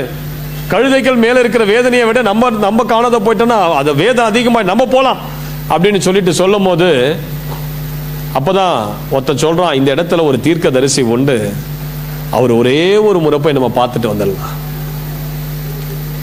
அதனால அந்த இடத்துல ஒரு தீர்க்கதரிசியை சவுல் சாமுவேலை பார்க்கும்படி 2 பேரும் போறான். கழுதையை தேடி வந்தவங்க ஒரு தீர்க்கதரிசியை பார்க்கும்படி போறான். நல்லா கேளுங்க. இந்த கழுதை தொலைஞ்சது நல்லதா கெட்டதா? நல்லதா கெட்டதா? நன்மையா தீமையா? அது நன்மையா? அப்போ வாழ்க்கையில இழப்பு வருவது நன்மையா தீமையா? நன்மை. எத்தனை பேர் வாழ்க்கையில இழப்புகளை சந்திச்சவங்க? எல்லாரும் இழப்புகளை சந்திச்சிருக்கோம். நல்லா கேளுங்க. இந்த இழப்புகள் இவனை எங்க கொண்டு போச்சு? தேவ திட்டத்துக்குள்ள இவனை கொண்டு போச்சு. சில நேரங்கள் நமது வாழ்க்கையில இழப்புகள், நமது வாழ்க்கையில வரக்கூடிய துன்பங்கள், பிரிவினைகள், நஷ்டங்கள், கஷ்டங்கள், இது எல்லாமே உன்னை எங்க கொண்டு போவனா, தேவன் உனக்காக வைத்திருக்கிற அந்த மிகப்பெரிய திட்டத்துக்குள்ள உன்னை வழி நடத்தக்கூடியது. நல்ல கைகளை உயர்த்தி ஒரு அல்லேலூயான்னு சொல்லுங்க பார்க்கலாம். அல்லேலூயான்னு சொல்லுங்க பார்க்கலாம். சில நேரங்கள் நமது வாழ்க்கையில் ஆசீர்வாதத்தை இழக்கிறோம், பொருளாதாரத்தை இழக்கிறோம், சில பாடுகளுக்குள்ள கடந்து போகிறோம், உபத்திரவத்துக்குள்ள கடந்து போகிறோம், மரண இருளின் பள்ளத்தாக்களை கடந்து போகிறோம், கண்ணீரின் பள்ளத்தாக்களை கடந்து போற சிஸ்டர் பிரதர், இந்த இழப்புகள், இந்த துன்பங்கள், இந்த துயரங்கள் எல்லாமே உன்னை தெய்வீக திட்டத்துக்குள்ள கொண்டு போய் நிறுத்தும். பயப்படாத. நிலத்தில் சிலர் உண்டு, எல்லாத்தையும் இழந்து நஷ்டத்தில் நீங்க நடந்து கொண்டிருக்கீங்க. எல்லாம் உங்க வாழ்க்கையை விட்டு போச்சு. வேதனையில் இப்ப நடக்கிறீங்க, கேள்வியோடு நடக்கிறீங்க, தேடி தேடி தேடி பார்க்கறீங்க, அந்த ஆசீர்வாதம் இல்ல. என்னென்னமோ முயற்சி பண்ணிட்டீங்க, எவ்வளவு கூட்டங்களுக்கு போயிட்டீங்க, எந்தெந்த பாஸ்டர் கிட்டே போய் ஜெபம் பண்ணிட்டீங்க, எவ்வளவு பேருக்கு மெசேஜ் போட்டுட்டீங்க, லெட்டர் போட்டுட்டீங்க, குடிக்காத ஜெபம் என்ன இல்ல. புரியுதானா? அல்லேலூயா. ஆனாலும் ஆசீர்வாதம் வரலையே, தொலைச்சிட்டேனே, நல்ல வாழ்க்கையை தொலைச்சிட்டேனே, நகெல்லாம் போச்சு, ஆசீர்வாதம் எல்லாம் போச்சு, ஏன் நான் இப்ப இருக்கிறேன், எல்லாத்தையும் இழந்து நான் வாழ்ந்துட்டு இருக்கிறேன், என் வாழ்க்கையே ஒரு கேள்விக்குறி, என் பிள்ளைங்களாம் என்ன கேள்வி கேட்கிறாங்க, என் மனைவி என்ன கேள்வி கேட்கிறா, கணவர் என்ன கேள்வி கேட்கிறார், எல்லாத்தையும் இழந்து நஷ்டத்தில் நடந்து கொண்டிருக்க காரணம் என்ன? சிஸ்டர் பிரதர், இது உன்னை ஒரு பெரிய திட்டத்துக்குள்ள கொண்டு போகுது என்பதை மறந்துடாது. சில நேரங்கள் இந்த வாழ்க்கையில பாடுகள் தான் ஆண்டவரை சந்திக்க நமக்கு கதவுகளை திறக்கும். வாழ்க்கையில பாடுகள் வருதா, கர்த்தர் திட்டம் உன்னை இழுக்குது. கத்த திட்டத்துக்குள்ள தேவன் உன்னை வழி நடத்துறார். ஆண்டவருடைய சித்தம் உன் வாழ்க்கையில நிறைவேறுது. நீ பயப்படாத, நீ பயப்படாத. அல்லேலூயான்னு சொல்லுங்க பார்க்க. 19வது நூற்றாண்டுல கிட்டத்தட்ட 200 ஆண்டுகளுக்கு முன்பதாக பிரான்ஸ் தேசத்துல ஒரு கூலி தொழிலாளி ஒருத்தர் இருந்தார். அவர் பேரு சைமன். அவர் எப்படிப்பட்ட தொழில் செய்து கொண்டிருந்தனா, இந்த குதிரைகளுக்கெல்லாம் அந்த சீட்டு போடுவாங்க தெரியுங்களா, உட்கார்ந்து பயணிக்க. அந்த குதிரைகள் மேல போடுகிற அந்த தோல் சீட்டை தயார்படுத்துகிற ஒரு வேலையில இருந்தார். காலையில குதிரைகள் வரும், கரெக்டா மெஷர்மெண்ட் எடுத்து அந்த குதிரைகளுக்கு சீட்டை போட்டு, அவருக்கு ஒரு 3 வயது சின்ன பிள்ளை. அவர் அந்த குதிரைகளுக்கு அந்த சீட்டெல்லாம் தயார் பண்ணும் போது அந்த கூர்மையான கருவிகள், அந்த ஆயுதங்கள் எல்லாம் பக்கத்துல வச்சிருப்பார். இந்த 3 வயசு பையன் என்ன பண்ணிட்டான், அவங்க அப்பா வச்சிருந்த அந்த கூர்மையான கம்பி எடுத்து விளையாடிட்டு கண்ணில் குத்திக்கிட்டான். கண்ணில் குத்தின உடனே அவங்க அப்பா அவனை ஹாஸ்பிட்டல் கொண்டு போறாரு. ஒரு கண்ணு போயிடுச்சு. டாக்டர் சொல்லிட்டாங்க, அந்த கண்ணு டேமேஜ் ஆயிடுச்சு, இனி இந்த கண்ணு ஒன்றும் பண்ண முடியாது. அந்த கண்ணை எடுத்துட்டாங்க. அந்த பிள்ளைக்கு 5 வயதாகும் போது அந்த இன்ஃபெக்ஷன், அந்த நரம்புகள் இந்த கண்ணையும் தாக்கி இந்த கண் பார்வையும் போயிடுச்சு. இப்போ அந்த பையனுக்கு 5 வயசு பிள்ளை, 2 கண்ணும் குருடாயிடுச்சு. இப்போ அந்த பிள்ளைய கொண்டு போய் எங்க சேர்த்துட்டாரு அவங்க அப்பா, 15 வயசுல ஒரு கண் பார்வை அற்ற ஒரு பள்ளிக்கூடத்துல கொண்டு போய் அந்த பிள்ளைய சேர்க்கிறார். அவனுக்கு அங்க போனா அந்த கண் பார்வை அற்றவர்களுக்கு கொடுக்கப்பட்ட அந்த படிப்பு என்பது அவ்வளவு டிஃபிகல்ட்டா இருந்தது. அந்த காலத்துல தடவி தடவி தடவி தடவி படிப்பாங்க பாருங்க, அந்த மாதிரி. அதால அவனை படிக்க முடியல, பயங்கர டிஃபிகல்ட்டா இருந்தது, பயங்கர டிஃபிகல்ட்டா இருந்தது. அதுக்கு பிறகு அவன் என்ன பண்ணிட்டான், படிப்பு ஏறல, படிக்க முடியல. அவனுடைய வாழ்க்கையில ஒரு விரக்தி, அவன் வாழ்க்கையில நிறைய கேள்வி. அவன் ஆண்டவரை பார்த்து கேள்வி கேட்க ஆரம்பிச்சுட்டான். ஏன் என் கண்களை நீங்க குருடாக்குனீங்க? நான் ஏன் கண் பார்வையை இழந்தேன்? ஏன் என் வாழ்க்கை இப்படி இருக்குது? எவ்வளவு வாலிபர்கள் ஃபுட்பால் விளையாடுறாங்க, ஹாக்கி விளையாடுறாங்க, கிரிக்கெட் விளையாடுறாங்க, எவ்வளவு வாலிபர்கள் துடிப்போடு இருக்கிறாங்க. ஆனா நான் ஏன் கண் பார்வையற்றவனா ஒரு இருண்ட உலகத்துக்குள்ள நான் வாழ்ந்து கொண்டு இருக்கிறேன்? ஐயோ, என் வாழ்க்கையில வெளிச்சமே இல்லை, என் வாழ்க்கையில எல்லாமே இருள் தான். நான் ஏன் இந்த பாதையில நான் கடந்து செல்றேன்னு சொல்லி 15 வயதுல அவனுடைய இருதயத்தில் இருந்த விரக்தி நிமித்தம் கர்த்தரை கூப்பிட்டான். ஆண்டவரை தேடினான், மனம் கசந்து அழுதான். நான் ஏன் இப்படி இருக்கிறேன்? ஏன் என் வாழ்க்கையே ஒரு இருண்ட உலகமா இருக்குது? என் வாழ்க்கையில எதுவுமே இல்லை, எல்லாமே இருட்டுதான், எங்க திரும்பி பார்த்தாலும் இருட்டுதான். அல்லேலூயா. அவன் அப்படியே கலங்கி அழுது கொண்டிருக்கும் போது அந்த புலம்பல் எல்லாம் அவனுக்குள்ள ஒரு வைராக்கியத்தை கொண்டு வந்தது. தேவனை தேட ஆரம்பிச்சான். தேவன் தனது வாழ்க்கையில வைத்திருக்கிற திட்டத்துக்கு நேராய் அவனுடைய புலம்பல் வேதனை எல்லாம் அவனை வழி நடத்தியது. ஆண்டவர் அவனை விசேஷித்த அபிஷேகத்தால் நிரப்பினார், விசேஷித்த ஒரு ஆவியால் நிரப்பினார். சிஸ்டர் பிரதர், அவனுக்கு அந்த ஆண்டவர் கொடுத்த அந்த ஞானத்தை வைத்து அவன் குருடர்கள் படிக்கக்கூடிய எழுத்துக்களை சுலபமா வாசிக்க எழுத்துக்களை கண்டுபிடிச்சான். எப்படி குருடர்கள் சுலபமா வாசிக்க முடியும்னு சொல்லி அவன் தெய்வீக ஞானத்தை பயன்படுத்தி அவனே ஒரு நோட் புக் எடுத்து அந்த எழுத்துக்கள் எல்லாம் அவனே அந்த ஊசியை வச்சு அடிச்சு அடிச்சு அடிச்சு அடிச்சு அடிச்சு அடிச்சு கண்டுபிடிச்சு, அதற்கு பிறகு அவன் கண்டுபிடித்த அந்த அந்த எழுத்துக்கள் அப்படியே பிரசித்தி பெற்று உலகம் முழுக்க அது ரொம்ப பரவி அது குருடர்களுக்கு வழிகாட்டக்கூடிய நல்ல ஒரு படிக்கக்கூடிய நல்ல ஒரு காரியமாய் அது மாறிவிட்டது. அது மாத்திரமல்ல, குருடர்கள் படிக்கக்கூடிய வேதாகமத்தையும் அவன் தான் எழுதினான். அல்லேலூயான்னு சொல்லுங்க பாருங்க, அல்லேலூயான்னு சொல்லுங்க பாருங்க. குருடர்கள் படிக்கக்கூடிய வேத புத்தகம் லூவிஸ் பிரெயில் என்று சொல்லக்கூடிய வேத புத்தகம். அவன் பேர் தான் லூவிஸ் பிரெயில். தி பிரெயில் பைபிள் அப்படின்னு சொல்லுவான். குருடர்கள் படிக்கக்கூடிய வேதாகமம். அதை எழுதினது யாருன்னா இவன் தான். ஹல்லேலூயா. அப்பதான் அவன் யோசிச்சான், ஓஹோ, நம்ம கண்ணு குருடாக்கப்பட்டது நோக்கம் என்னன்னா, இந்த உலகத்துல குருடர்களா இருக்கக்கூடியவர்கள் இந்த சத்திய வேதத்தை வாசிக்கும்படியாக தேவன் நமக்கு அதனாலதான் அந்த பாதையில தேவன் நம்மை நடத்தி இருக்கிறார். ஹல்லேலூயா. சிஸ்டர் பிரதர், இன்றைக்கு நீங்க எந்த பாதையில நடந்து செல்றீங்களோ அதே பாதையில நடக்கிற நிறைய ஜனங்களை நீங்க ஆசீர்வதிப்பீங்க. அதே பாதையில நடக்கிற நிறைய ஜனங்களை நீங்க தூக்கி விடுவீங்க. சிறு வயதுல எங்க குடும்பத்துல பயங்கரமான மந்திரம் செஞ்சு குட்டிச்சாத்தான் உலாவி என் சிறு வயது ஃபுல்லா பேய் பிசாசு தான். எங்க போனாலும் என் கண்களுக்கு பேய் தெரியும். நான் 15 வயசு வரைக்கும் 16-15 வயசு வரைக்கும் என் கண்கள்ல எங்க பார்த்தாலும் பிசாசை பார்ப்பேன். என் கூட எங்க அக்கா தம்பி எல்லாம் வெளியே வர்றதுக்கே பயப்படுவாங்க. ஏன்னா பிசாசை காட்டு வந்து அங்க உட்கார்ந்து இருக்குது பாருன்னு சொல்லுவோம், அவன் பயந்துருவான். எங்க அம்மா கிட்ட இரவு நேரங்களில் சொல்லும், தோ இங்க நிக்குது பாருமா அப்படின்னு சொல்லுவோம். எங்க அம்மா பயந்துருவாங்க. அந்த மாதிரி என் கண்களுக்கு 16 வயசு வரைக்கும் என்னுடைய ஆவிக்குரிய கண்கள் திறக்கப்பட்டிருந்தது. பேய்களை பார்த்துக்கிட்டு இருந்தேன், ஆவிகளை பார்த்துட்டு இருந்தேன். என்னால் இரவு நேரங்கள்லாம் தூங்கவே முடியாது. அப்படி இரவெல்லாம் தூங்கி நான் விழிச்சுக்கிட்டேன்னா அப்படியே இந்த பெட்ஷீட்டை அப்படியே இறக்கி ஏதாவது ஆவிங்க நிற்குதான்னு தான் என் கண்ணை சுற்றி சுற்றி சுற்றி சுற்றி. என் சிறு வயதெல்லாம் அப்படிதான் இருந்தது. பேய் பிசாசு நான் நிறைய கேள்வி கேட்ட ஆண்டவரை, ஏன் என் கண்களுக்கு ஏன் இந்த பேய் பிசாசெல்லாம் தெரியுது, ஏன் இதெல்லாம் நான் பார்க்கிறேன், எனக்கு தெரியாது. இப்போ ஒரு விடுதலை ஊழியக்காரனாய் நான் வரதான் தேவன் அந்த நாட்களிலே அந்த ஆவிகளின் காரியங்களை என் கண்களுக்கு காட்டினார். ஹல்லேலூயா சொல்லுங்க. அதனால தான் இப்ப நிறைய பேர் பிசாசு இப்படி பண்ணுச்சு அப்படி பண்ணுச்சு, தலைவலி ஊசி குத்துறா மாதிரி இருக்குது, முட்டியெல்லாம் எரியுது, காலெல்லாம் எரியுது, தலைவலியா இருக்குது, நெஞ்சில யாரோ எழுப்பி அழுத்துறாங்கலாம் சொல்லும் போது என்ன ரிலேட் பண்ணி பார்க்க முடியுது. காரணம், அந்த சிறு வயதுல அதே பாடுகள் போராட்டத்தின் மத்தியில் நான் வளர்ந்ததுனால இன்றைக்கு அப்படிப்பட்ட ஜனங்களுடைய வேதனையை அறிந்து கொண்டு அவர்களுக்காக பாரத்தோடு விடுதலைக்காக ஜெபிக்க அந்த கிருபையை தேவன் கொடுத்திருக்கிறார். அல்லேலூயான்னு சொல்லுங்க பார்க்கலாம். நல்ல கைகளை உயர்த்தி ஒரு அல்லேலூயான்னு சொல்லுங்க பார்க்கலாம். நல்லா கேளுங்க. அப்போ ஒரு தீமை என்பது தேவ பிள்ளைகளுடைய வாழ்க்கையில நன்மைக்குள்ள கொண்டு போயிடும், நன்மைக்குள்ள கொண்டு போயிடும். ரொம்ப நாள் அந்த தீமை உங்க வாழ்க்கையில தங்காது. யோசேப்பு சொல்றாரு, நீங்கள் எனக்கு தீமை செய்ய நினைத்தீர்கள், தேவனோ அதை நன்மையாக முடிய பண்ணினார். அல்லேலூயான்னு சொல்லுங்க. அப்ப தீமைகள் எல்லாம் உங்க வாழ்க்கையில சீக்கிரமா நன்மையாக மாறும். இந்த மாதம் அது மாறும். எத்தனை பேர் அதை நம்புறீங்க? ஆமா, அது இமிடியேட்டா மாறுச்சா? இல்ல. யோசேப்பினுடைய வாழ்க்கையில அவன் 30 வயது வரைக்கும் காத்திருந்தான். சிஸ்டர் பிரதர், சில நேரங்கள் ஆண்டவர் சில பாதைக்குள்ள நம்ம அனுப்பி அவர் பொறுமையா இருப்பார்.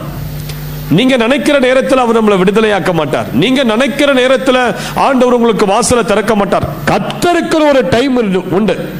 அந்த டைம்ல தான் கர்த்தரோட வெளியே கொண்டு வருவார். ஆனா அந்த டைம் இருக்கு, நீங்க என்ன செய்யணும் தெரியுமா? கர்த்தருடைய பலத்த கரத்துக்குள் அடங்கிரு. 1 பேதுரு 5ஆம் அதிகாரம் தான் சொல்லுது, கர்த்தருடைய பலத்த கரத்துக்குள் அடங்கிரு, அவர் ஏற்ற காலத்தில் உன்னை உயர்த்துவார். நான் சொல்றேன், இங்க இருக்கிற ஒவ்வொருவருக்கும் ஒரு ஏற்ற காலம் உண்டு. ஒரு குறிப்பிட்ட நாள் வரும், ஒரு டைம் வரும், ஒரு சீசன் வரும். நீங்க உங்களையே நம்ப முடியாது, அந்த அளவுக்கு தேவன் உங்களை உயர்ந்த இடத்துல கொண்டு போயிடுவார். நடக்குமா? அது நடக்கும். அது வரைக்கும் நீங்க என்ன செய்யணும்? ஆண்டவரோடு இரு. உன் பரிசுத்தத்தை இழந்துராத, வைராக்கியத்தை இழந்துராத, தேவ பக்தியை இழந்துராத, கர்த்தர் உனக்கு கொடுத்த வாக்கு தத்தங்களை அற்பமா எண்ணிடாத, ஆலயத்தை விட்டுறாத, உனக்கு ஆலயத்தில் கர்த்தர் கொடுத்திருக்கிற பொறுப்புகளை விட்டுறாத, உன் ஊழிய அபிஷேகத்தை விட்டுறாத. கொஞ்ச நாள் ஆகும், தேவன் உன்னை ராஜாவுக்கு முன்பதாக கொண்டு போய் நிறுத்த கொஞ்ச நாள் ஆகும். அல்லேலூயா. இந்த யோசேப்பினுடைய வாழ்க்கையில பாருங்க, 6 வயசுல தன்னுடைய அம்மாவை இழந்துட்டான்.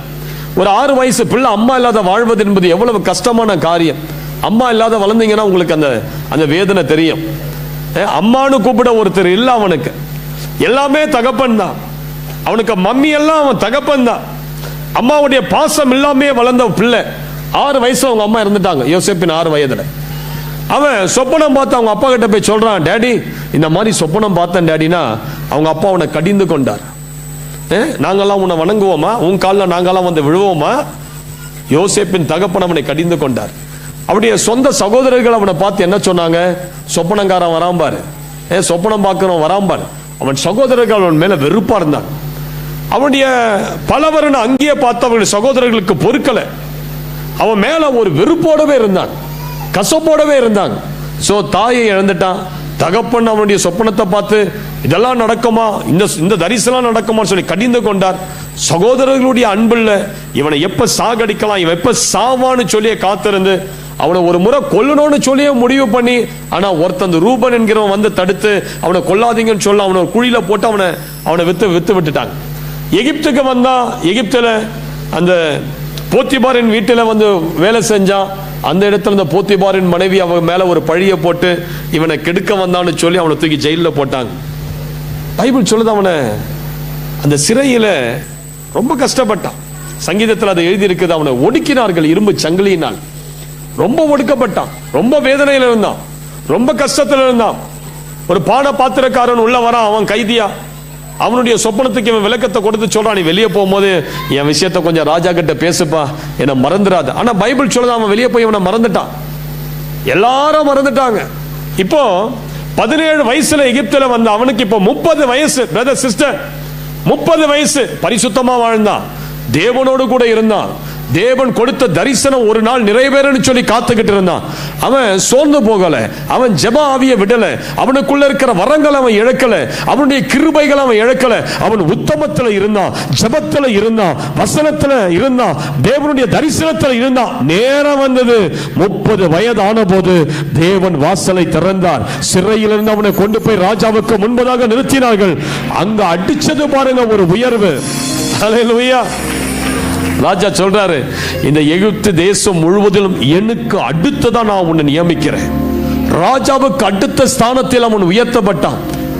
அவன் உயர்த்தப்படும் போது போத்திபாரெல்லாம் ராஜாவுக்கு பக்கத்திலே தான் நிக்கிறான். இப்ப அந்த ராஜா சொல்றான், ஏய், ஏன் ரதத்துல இவனை யோசேப்பை ஏத்தி ராஜ வஸ்திரம் உடுத்தி அவன் தலையில போட்டு கிரீடத்தை போட்டு கைகளுக்கு மோதிரத்தை போட்டு சரபணியை போட்டு கால்களுக்கு பாதரட்சை போட்டு எகிப்து ஃபுல்லா டூர் அடிங்கடா.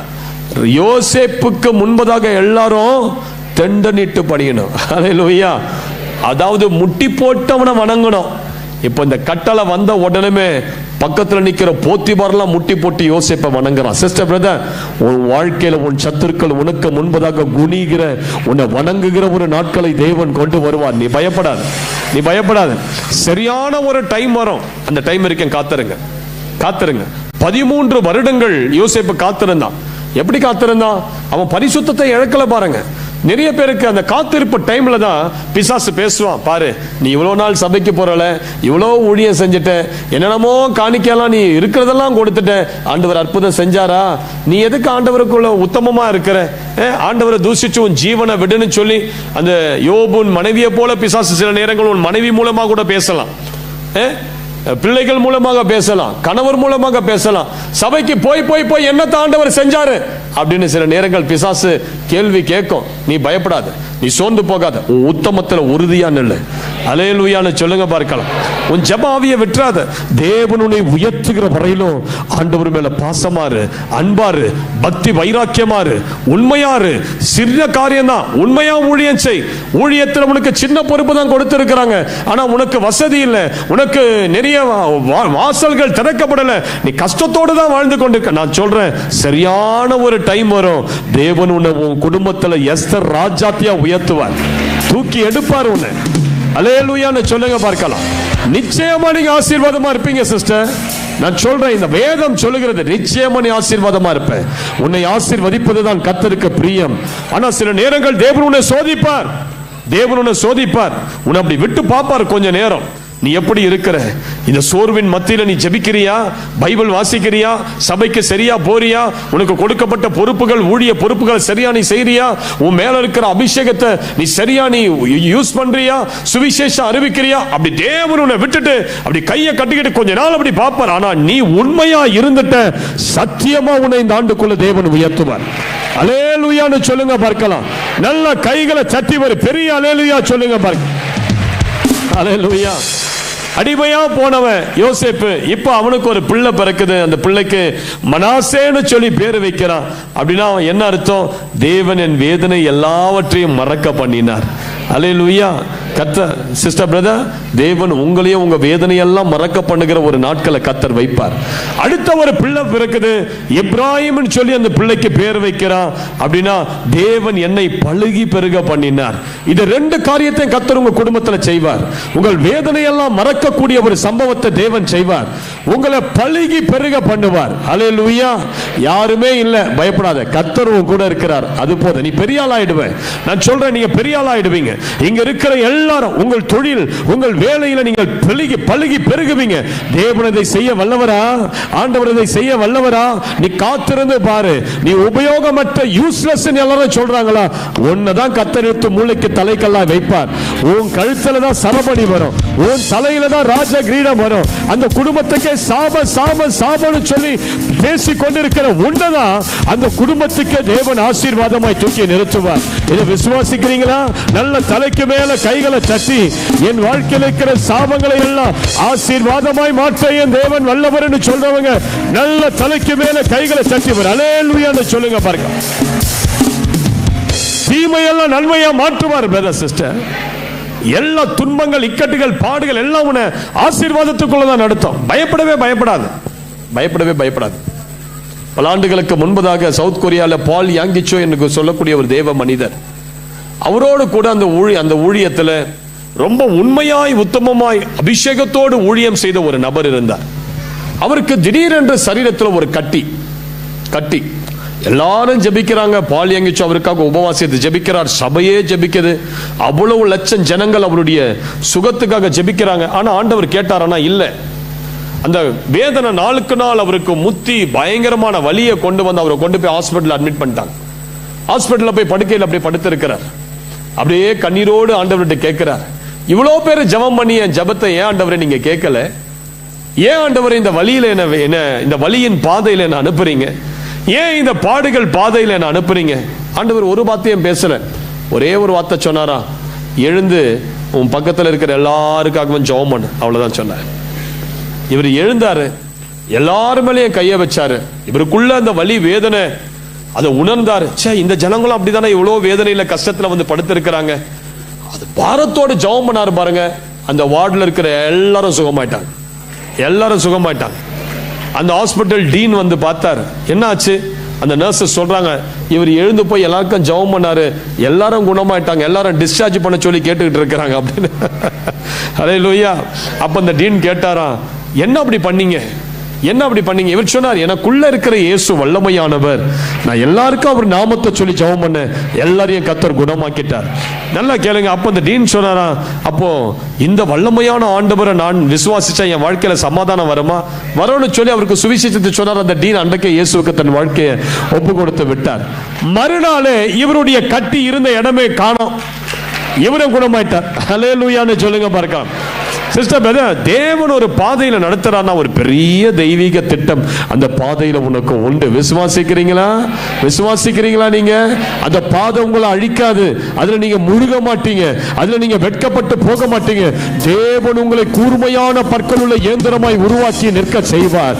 நீ புழுவல்ல, நீ மலைகளையும் குன்றுகளையும் பதருக்கு ஒப்பாக்குகிற கூர்மையான பற்கள் உள்ள இயந்திரம். நீ உன் மேல இருக்கிற அபிஷேகம், உன் மேல இருக்கிற அழைப்பு, உன் மேல இருக்கிற கிருபை, உனக்குள்ள இருக்கிற தெய்வீக திட்டம், உன் மேல இருக்கிற அழைப்பு உன்னை தூக்கி நிறுத்தும். அல்லேலூயான்னு சொல்லுங்க பார்க்கலாம். அல்லேலூயா. இப்ப நல்லா கேளுங்க. இப்ப இந்த சவுல் வராரு, வந்துட்டு இந்த கழுதையை காணோன்னு தேடி வரார். இப்ப அந்த தேடி வந்த இடத்துல பார்த்தா இவருக்கு பயங்கரமான வரவேற்பு. எடுத்து வாசிங்க 1 சாமுவேல் 9:22 23 24. சவுலையும் அவன் வேலைக்காரனையும் போஜன சாலைக்குள் அழைத்து கொண்டு போய் அவர்களை அழைக்கப்பட்டவர்களுக்குள்ளே தலைமையான இடத்திலே வைத்தான். அழைக்கப்பட்டவர்கள் ஏறக்குறைய 30 பேராய் இருந்தார்கள். பின்பு சாமுவேல் சமையல்காரனை பார்த்து, நான் உன் கையிலே ஒரு பங்கை கொடுத்து வைத்தேனே, அதை கொண்டு வந்து வை என்றான். அப்பொழுது சமையற்காரன் ஒரு முன்னந்தொடையையும் அதனோடு இருந்ததையும் எடுத்துக்கொண்டு வந்து அதை சவுலுக்கு முன் வைத்தான். அப்பொழுது சாமுவேல், இதோ இது உனக்கென்று வைக்கப்பட்டது, இதை உனக்கு முன்பாக வைத்து சாப்பிடு. நான் ஜனங்களை விருந்துக்கு அழைத்தது முதல் இதுவரைக்கும் இது உனக்காக வைக்கப்பட்டிருந்தது என்றான். அப்படியே சவுல் அன்றைய தினம் சாமுவேலோடே சாப்பிட்டான். நல்லா கேளுங்க. இப்ப சவுல் அங்க வருவதற்கு முன்பதாகவே ஆண்டவர் சொல்லிட்டாரு, நாளைக்கு ஒருத்தன் வரப்போறான், அவனுக்கு ஸ்பெஷல் சீட்டு. அந்த விருந்துக்கு 30 பேர் அழைக்கப்பட்டிருக்கிறாங்க. ஆனா ஸ்பெஷல் சீட்டை ஆண்டவர் யாருக்கு புக் பண்றாரு? சவுலுக்கு புக் பண்றார். ஒருத்தன் இழப்புல வரான், ஒருத்தன் வேதனையில வரான், கழுதைய தொலைச்சிட்டு வரான், 5 நாள் பயண தூரத்துல வரான், அவனுக்கு சாப்பாடு இல்லை, அவன் இருக்கிற எல்லா பணத்தையும் இழந்துட்டான், அவன் வெறுமையில வரான். அவனுக்கு ஸ்பெஷல் சீட்டவை. அது மட்டும் இல்ல, அவனுக்கு முன்னந்தொடையவை, ஸ்பெஷல் மீட் அவனுக்கு வேணும். இந்த முன்னந்தொடைய சாதாரண ஆட்கள் சாப்பிட முடியாது, ஆசாரியர்கள் தான் அதை உட்கொள்ளணும். ஆனா ஆண்டவர் அதை யாருக்கு வைக்க சொல்றாரு? கழுதை மேய்க்கிறவனுக்கு, கழுதைய தொலைச்சவனுக்கு அந்த ஒரு ஸ்பெஷல் மீட்டை வைக்க சொல்றார். முன்னந்தொடைய அவனுக்கு சிஸ்டர் பிரதர், நீங்க இந்த கூட்டத்துக்கு வருவதற்கு முன்பதாகவே நேற்றைய தினமே உங்களுடைய வாழ்க்கையின் ஆசீர்வாதங்களை தேவன் நியமித்து இங்க வைத்து விட்டார். அதனால தான் நான் சொல்றேன், நீ வெறுமையா போக மாட்டேன். வெறுமையா போக மாட்ட. நீ வருவதற்கு முன்பதாகவே ஆண்டவர் இந்த இடத்துல தேவ தூதர்களை அனுப்பி உனக்கு தேவையானதை இங்க வச்சுட்டாரு. உனக்கு சுகத்தை இங்க வச்சுட்டாரு, உன் விடுதலை இங்க வச்சுட்டாரு, உனக்கு அந்த ஆசீர்வாதத்தை இங்க வச்சுட்டாரு, உன் ரட்சிப்பை இங்க வச்சுட்டாரு. நீ செய்ய வேண்டியதெல்லாம் அதை சாப்பிட்டுட்டு போ, நீ செய்ய வேண்டியதெல்லாம் அதை அனுபவி. ஹல்லேலூயான்னு சொல்லுங்க பார்க்கலாம். நீ வருவதற்கு முன்பதாகவே தேவன் அதை ஆயத்தம் பண்ணி விட்டார். தேவன் வந்த பிறகு அப்படியே டக்கு டக்கு டக்கு டக்கு டக்கு டக்குன்னு ஆயத்தம் பண்ணுகிறவர் அல்ல, அவர் நேர்த்தியாய் செய்கிறவர். வருவதற்கு முன்பதாகவே ஒரு மேலான இடத்தை அவனுக்கு ஆயத்தம் பண்ணி வைத்திருக்கிறார். சிஸ்டர் பிரதர், கிறிஸ்துவுக்குள் நம்மை எழுப்பி உன்னதங்களில் அவரோடு கூட அவருடைய வலது பாரிசத்தில் தேவன் நம்மை உட்கார வைத்திருக்கிறார். உனக்கு கர்த்தருடைய சமூகத்தில் இருக்கிற இடம் என்பது பெரிதான ஒரு இடம், உயர்ந்த இடத்துல வைத்திருக்கிறார். நீ எந்த இடத்துல உட்கார்ந்து இருக்கிற? நீ என்றைக்கு இயேசுவை சொந்த ரட்சகராய் ஏற்றுக்கொண்டியோ, என்றைக்கு இயேசு உன்னுடைய இருதயத்தில் குடி வந்தாரோ, என்றைக்கு உன்னுடைய சரீரம் தேவ ஆலயமாய் மாற்றப்பட்டதோ, அன்றைக்கு உன்னுடைய ஸ்தானத்தை தேவன் உயர்த்தி விட்டார். அன்றைக்கு பிதாவின் வலது பாரிசத்தில் குமாரனோடு நீ உட்காருகிற அந்த உன்னதமான ஒரு இடத்தை தேவன் உனக்கு நியமித்து விட்டார்.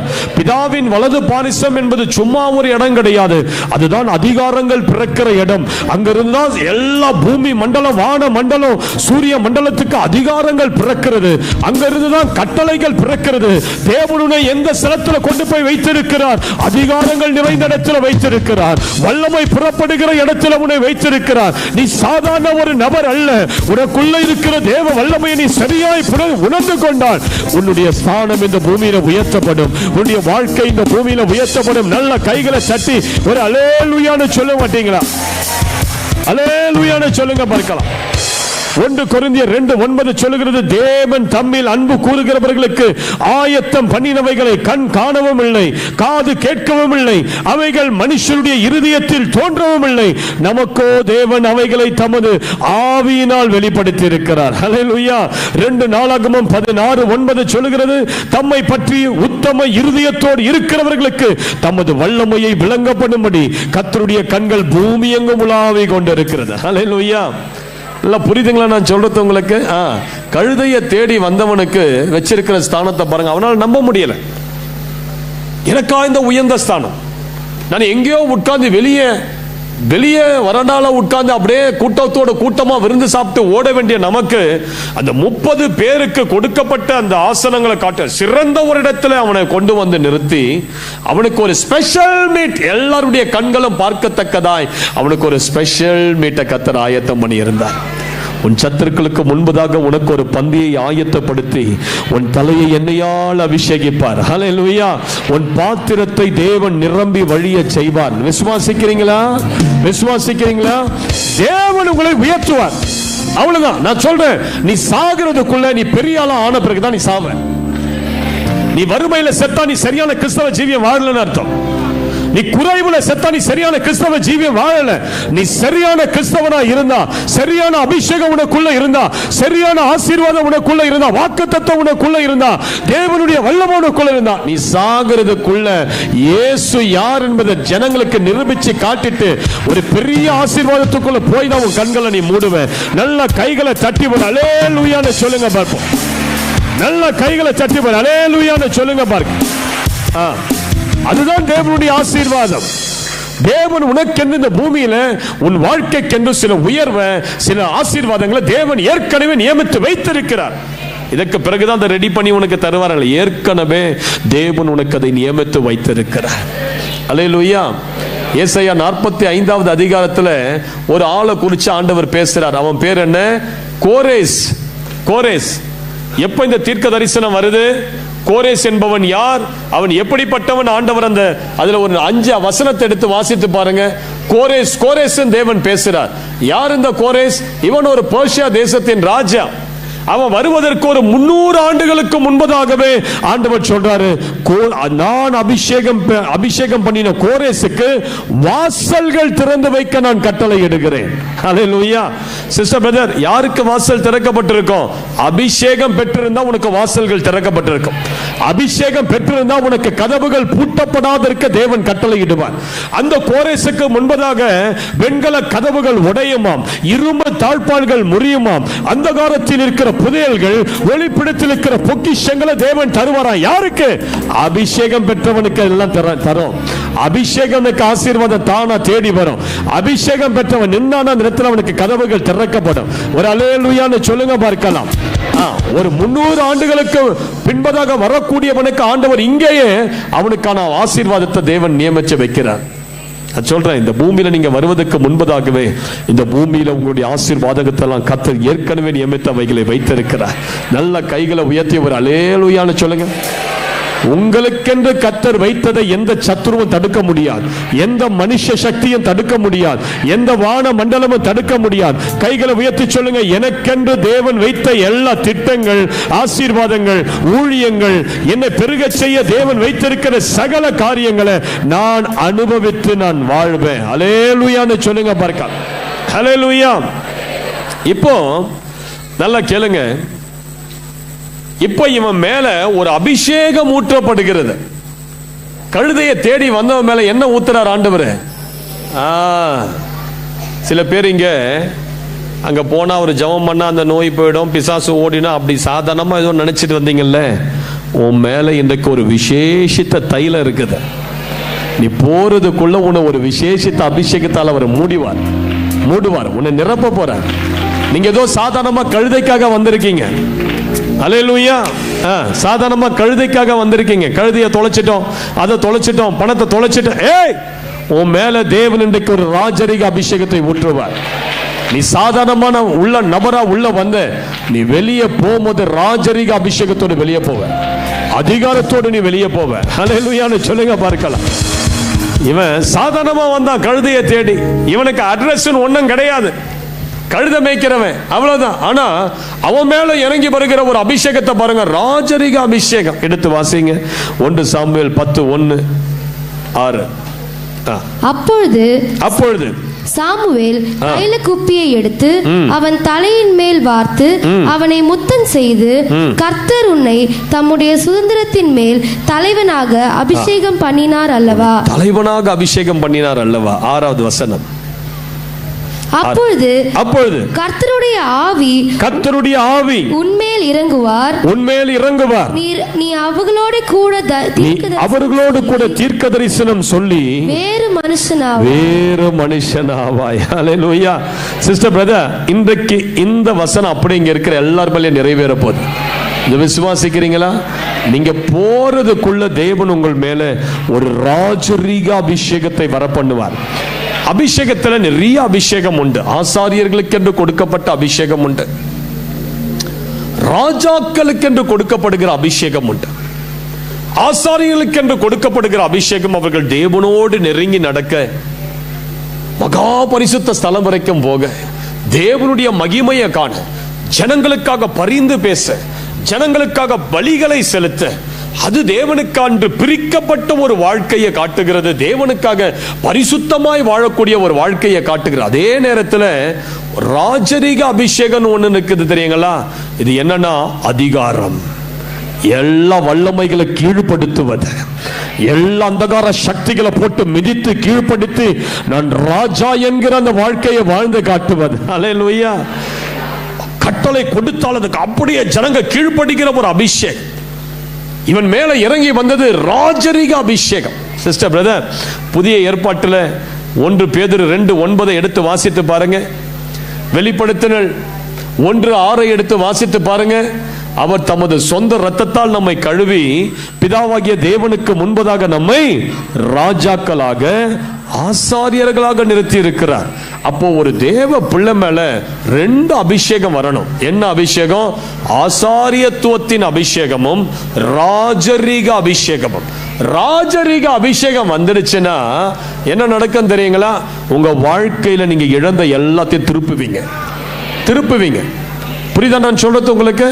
ராஜரீக அபிஷேகம் மேல வந்துடுச்சுன்னா நீங்க போற வழியிலே உங்களுக்கு போன் கால் வரும், அந்த பணம் உங்களுக்கு வருதுன்னு வரும். நீங்க போற வழியிலே அவனுக்கு ஒரு நியூஸ் வந்தது, கழுதை வந்துடுச்சு, போன கழுதை வீட்டை திரும்பி வந்துடுச்சு. அதுதான் ராஜரீக அபிஷேகம். நீ ராஜரீக அபிஷேகத்தை பெற்ற இந்த மாதத்துக்குள்ள நீ இழந்த சகல ஆசீர்வாதங்கள் வீட்டை தானா தேடி வரும். உன் குடும்பத்தை தானா தேடி வரும், உன் கதவை தானா தேடி அது உள்ள வரும். எப்படி அது வெளியே போச்சோ அப்படியே தேவன் அதை கொண்டு வருவார். அதுதான் ராஜரீக அபிஷேகத்தின் மேன்மை. இந்த வருடத்துக்குள்ள நீங்க இழந்த எல்லாத்தையும் திருப்பிக் கொள்ளுவீங்க. எத்தனை பேர் இதை விசுவாசிக்கிறீங்க சிஸ்டர்? எத்தனை பேர் இதை விசுவாசிக்கிறீங்க? உன் சரீரத்தில் நீ வியாதிப்பட்டு பலவீனப்பட்டு உன் சுகத்தெல்லாம் இழந்தீங்கல்ல, இப்போது நீ இந்த கூட்டத்தில் நீங்க அதை திருப்பிக் கொள்ளுவீங்க. உங்கள் இழப்புகளை நீங்கள் அதை திருப்பிக் கொள்ளுவீங்க. ஒரு அல்லேலூயான்னு சொல்லுங்க பார்க்கலாம். இவன் போற வழியிலே ஆவியானவர் இறங்கிட்டார் அவன் மேல. போற வழியிலேயே பக்கத்துல சொல்லுங்க, நீங்க போற வழியிலேயே ஆவியானவர் உங்க மேல இறங்குவார். இறங்குவார். சாதாரணமா வந்தான், ஆனா போகும்போது அவன் மேல ஒரு தீர்க்க தரிசன அபிஷேகம் வந்துருச்சு. சிஸ்டர் பிரதர், இன்றைக்கு நீங்க போறதுக்கு முன்னாடி ஒரு தீர்க்க தரிசன ஆவி உங்க மேல வருது. வருது. எத்தனை பேர் இதை விசுவாசிக்கிறீங்க? எத்தனை பேர் இதை விசுவாசிக்கிறீங்க? உங்கள் நாவே உங்களுக்கு தீர்க்க தரிசனம் சொல்லும் பாருங்க. இந்த கூட்டத்தில் உங்கள் நாவே உங்களுக்கு தீர்க்க தரிசனம் சொல்லும். நம்புறீங்களா? அது விசுவாசிக்கிறீங்களா? அது அவ்வளவுதான் பாருங்க. அந்த அபிஷேகத்தை அவன் மேல ஊற்றுன உடனே அவன் போற வழியிலே அற்புதம் நடக்குது. போற வழியிலே பாசிட்டிவான நியூஸ் வருது. கழுதைகள் வந்துருச்சு. போற வழியிலே ஆவியானவர் அவன் மேல இறங்கினாரு. அவ்வளவுதான். ஒரு தீர்க்க தரிசன ஆவி அவன் மேல இறங்கி வந்தது. தீர்க்க தரிசனம் உரைக்க ஆரம்பிச்சான். சவுலும் தீர்க்கதரிசிகளில் ஒருவனோ என்று சொல்லக்கூடிய ஒரு பேச்சு எல்லாருக்குள்ளேயும் வந்துருச்சு. அல்லேலூயான்னு சொல்லுங்க. இதுவரைக்கும் உங்களை பார்த்து உன் பிசாசு பிடிச்சவன், இவ பிசாசு பிடிச்சவன், குடும்பத்துக்கே லாக்கில என்னென்னமோ சொல்லியிருக்கான். ஆனா இன்னில இருந்து அவங்க சொல்ல போறாங்க, நீ கர்த்தருடைய தீர்க்கதரிசி, நீ கர்த்தருடைய தீர்க்கதரிசி. உன்னை பார்க்கும் போது தேவ கிருபை அவர்கள் மேல இறங்கும். இதுவரைக்கும் ஜனங்க உன்னை பார்த்த பார்வை இந்த கூட்டத்துக்கு பிறகு மாறும். நான் சொல்றேன், தீர்க்க தரிசனமா சொல்றேன்.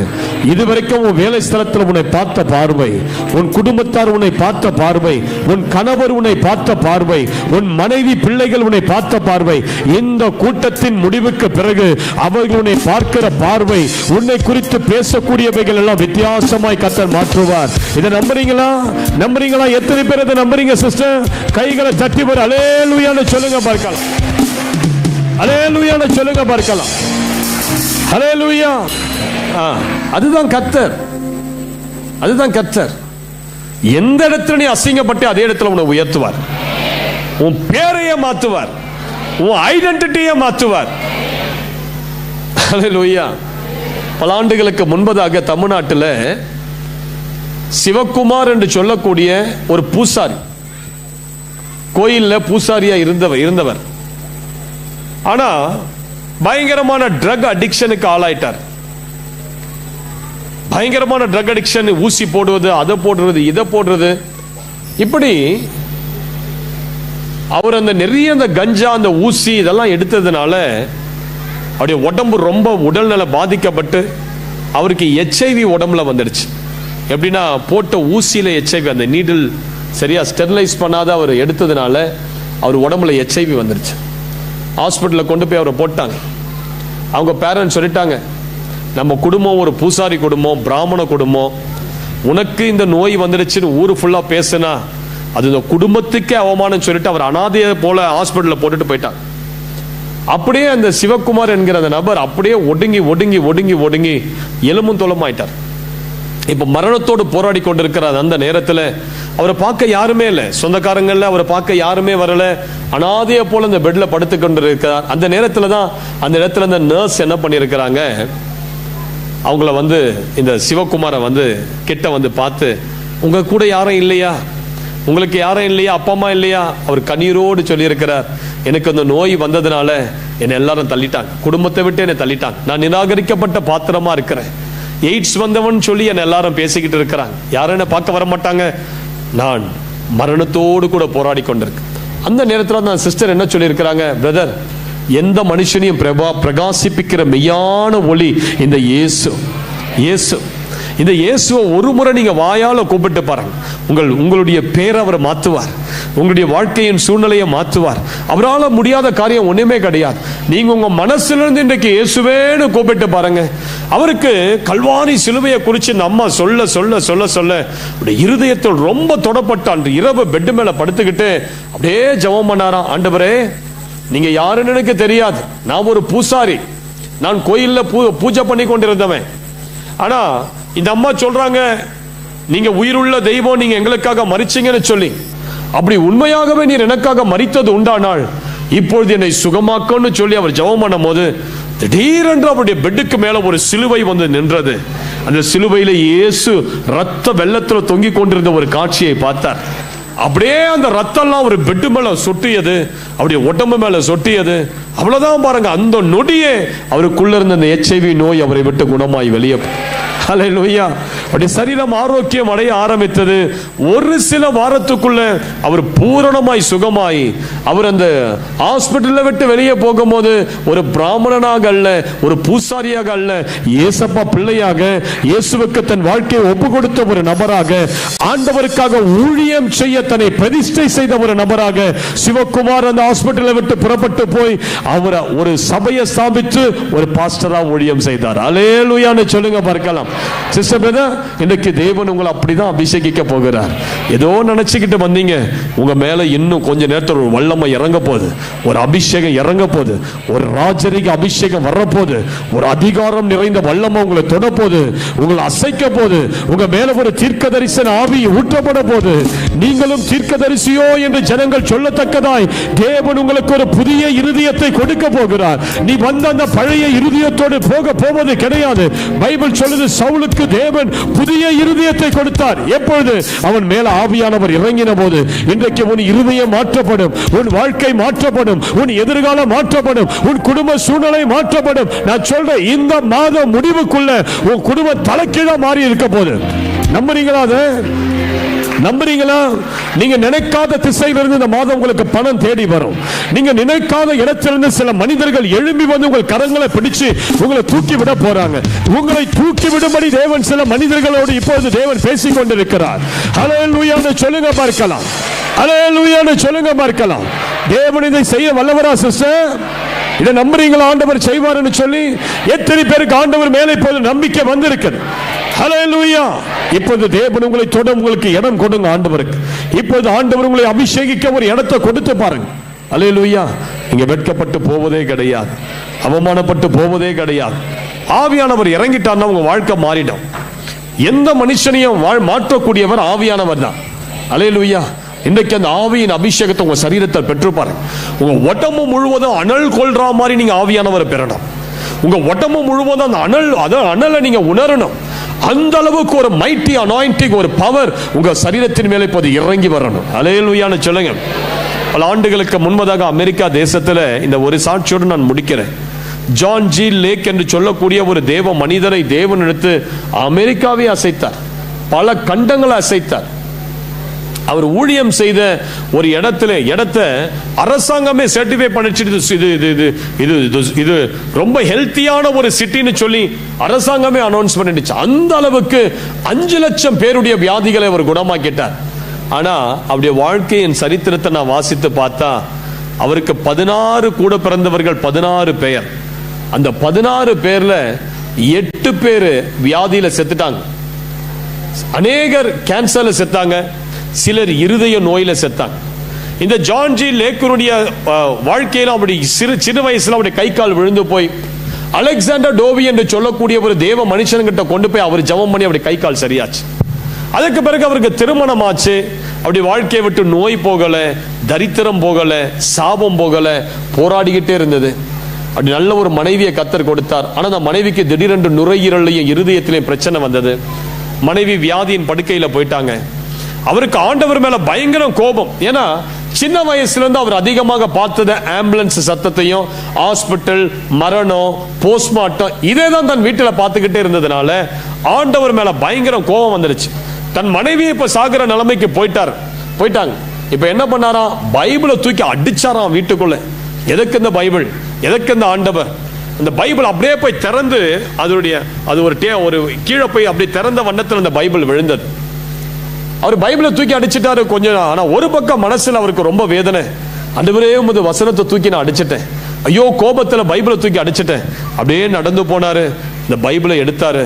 அது எந்த பக்கம் திறந்திருந்ததுன்னா அப்போஸ்தலர் 10:38 பக்கம் திறந்திருந்தது. அப்போஸ்தலர் 10ஆம் அதிகாரத்தை திறந்தது. டக்குன்னு அவருடைய கண்கள் பார்த்தது, ஒரே ஒரு வசனம், 38வது வசனம், நசரேயனாகிய இயேசுவை தேவன் பரிசுத்த ஆவியினாலும் வல்லமையினாலும் அபிஷேகம் பண்ணினார்.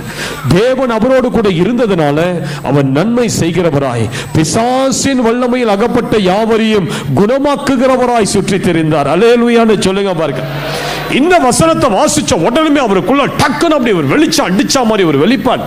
ஓஹோ, அப்போ பிசாசின் வல்லமையில் அகப்பட்டவர்களையும் நோய்களில் இருந்தவர்களையும் வியாதிகளில் இருந்தவர்களையும் இயேசு சுகமாக்கினது எப்படி? அவர் மேலே இருந்த அபிஷேகத்தினால், அவர் மேலே இருந்த பரிசுத்த ஆவியின் வல்லமையினால். அப்போ அபிஷேகம் இறங்கினா வியாதிகள் குணமாகுமோ? ஆவியானவர் இறங்கினா கட்டுகள் உடையுமோ? முழங்கால் படியிட்டார், கைகளை உயர்த்தினார்.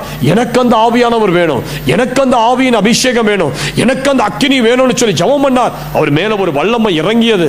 தன் மனைவி செத்துருவாங்கன்னு சொல்லி அநேக சொந்தக்காரர்கள் வெளியே வந்து காத்துக்கிட்டு இருந்தாங்க. இவர் மடமடமடன் வெளியே போனார்.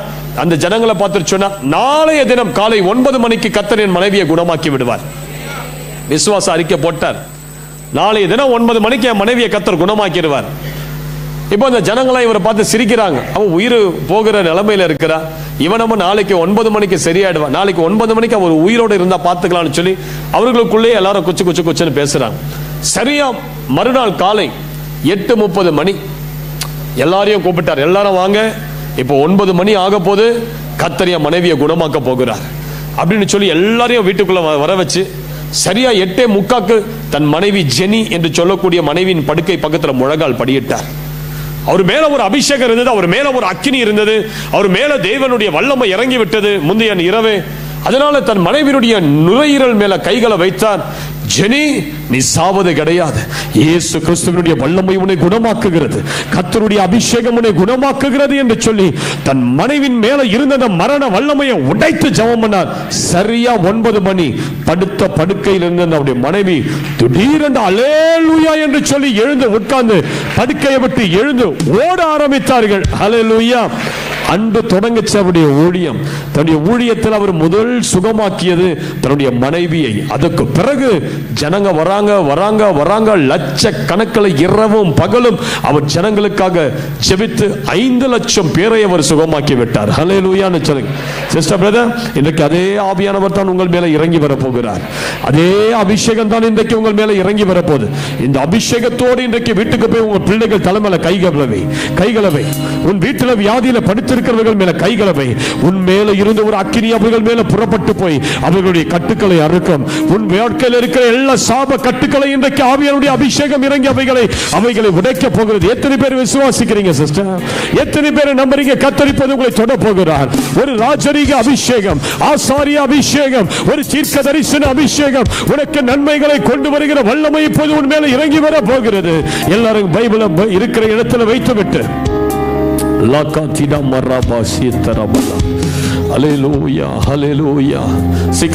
சீக்கிரம் ஒரு எதிர்பார்ப்போடு எழும்பி நில்லுங்க. எதிர்பார்ப்போடு ஒரு 5 நிமிடம் நம்ம இப்ப ஜெபிக்க போகிறோம். தேவனுடைய வல்லமை உங்கள் இருதயம் இப்போது வாஞ்சையோடு இருந்தால், உங்கள் இருதயம் காய்ந்த விறகை போல இருந்தால், ஆண்டவர் ஒரு நெருப்பு அப்படி போடும் போதே அது கப்புன்னு பத்தி எரிய ஆரம்பிக்கும். பிரதர், எனக்கு அந்த அபிஷேகம் வேணும் பிரதர், எனக்கு ஆவியினுடைய வல்லமை வேணும் பிரதர். கர்த்தர் என்னை எடுத்து பயன்படுத்தணும், என் மேல அந்த ராஜரீக அபிஷேகம் எனக்கு வேணும். நான் வீட்டுக்கு போறதுக்குள்ள எனக்கு அற்புதங்கள் நடக்கணும், என்னை கர்த்தருடைய வல்லமையான கரமையை தொடணும்னு சொல்லுகிறவர்கள் நீங்க எங்க இருந்தாலும் முன்பதாக வந்து நில்லுங்க. ஒரு வாஞ்சையோடு நில்லுங்க. ஹல்லேலூயா. நான் கையை உங்க தலைமையில வைக்கிற வரைக்கும் காத்திருக்காதீங்க. ஆவியானவர் இப்போது உங்கள் தலைமையில கைகளை வைப்பார். ஆவியின் வல்லமை உங்கள் சரீரங்கள் மேலே இப்போது இறங்கி வரும். இனி நீ வியாதியோடு இருக்க போவதே கிடையாது. இனி நீ வியாதிக்காரி அல்ல. இனி அந்த வியாதியை உன் சரீரத்தில் நீ சுமக்க முடியாது. ஜெபிங்க.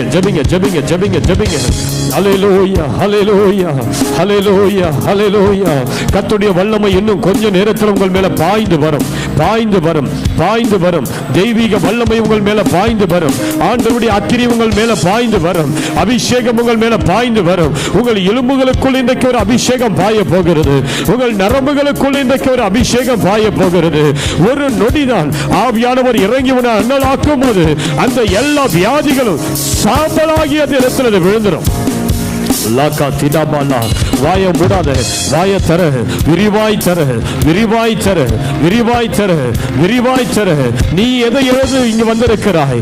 அந்த சவுல் கழுதையை இழந்து வந்தான். நீ எதை இழந்து வந்திருக்கிறாய்? ஐயோ, குடும்பத்தில் எவ்வளவு ஆசீர்வாதங்களை நான் இழந்து வந்திருக்கிறேன் என்று சொல்லுகிறாயா? நீ பயப்படாதே. இதோ சவுலை அபிஷேகித்த அதே ஆண்டவர் தான் உனக்கும் ஆண்டவர். அதே ஆண்டவர் தான் உனக்கும் ஆண்டவர். பட்சபாதம் பார்க்காதவர். அவனை அபிஷேகித்தாரானால் உன்னையும் இன்று அபிஷேகிப்பார். உன்னுடைய ஆசீர்வாதங்களையும் அவர் திருப்பிக் கொள்ள செய்வார். உன் மேல தீர்க்கதரிசன ஆவியை ஊற்றுவார். உனக்கு புதிய இருதயத்தை தருவார். ஓ, விடுபடாத கட்டுகள் எல்லாம் இப்போது அவைகள் அருந்து விழ ஆரம்பிக்கும். ஜெபி ஜெபி ஜெபி ஜெபி ஜெபி. இதோ இதோ அந்த தீர்க்க தரிசன ஆவி இறங்கி வர ஆரம்பித்து விட்டது. இறங்கி வர ஆரம்பித்து விட்டது. இறங்கி வர ஆரம்பித்து விட்டது. ஓ ராகா தட்டா கட்டா கட்டா பல்லா. பெற்றுக்கொள் தேவ பிள்ளையே. பயப்படாதே, பயப்படாதே, பயப்படாதே. கர்த்தர் உன்னோடு கூட இருந்து செய்கிற காரியங்கள் பயங்கரமா இருக்கு. பயங்கரமா இருக்க போது, பயங்கரமா இருக்க போது, பயங்கரமா இருக்க போது. இதோ கர்த்தர் உனக்கு முன்பதாக வந்து நிற்கிறார். இயேசுவை இப்போது சிலர் காண்கிறீர்கள். இயேசுவை இப்போது சிலர் காண்கிறீர்கள். அக்கினி ஜுவாலையோடு உனக்கு முன்பதாக ஒருவர் நிற்கிறார். அவரை பார். அவருடைய அக்கினி நிறைந்த கண்களை பார். ஐயோ, ரோபாக்கா தினாகல்லா வரா. அவருடைய கண்களை பார். வல்லமையாய் பிரகாசிக்கிற சூரியனை போல இருக்கிற முகத்தை பார். அவருடைய முகத்தில் இருந்து வெளிப்படுகிற அந்த பிரசன்னம் இதோ உன் முகத்தின் மேல பாய்கிறது. அபிஷேகமாய் பாய்கிறது. லாக்கா தடக தடக தடா. ஓ ஓ ரபா சிடா லீபா கதிடா. இயேசுவை நின்று உனக்கு முன்பதாக நின்று உன்னை தொடுகிறார்.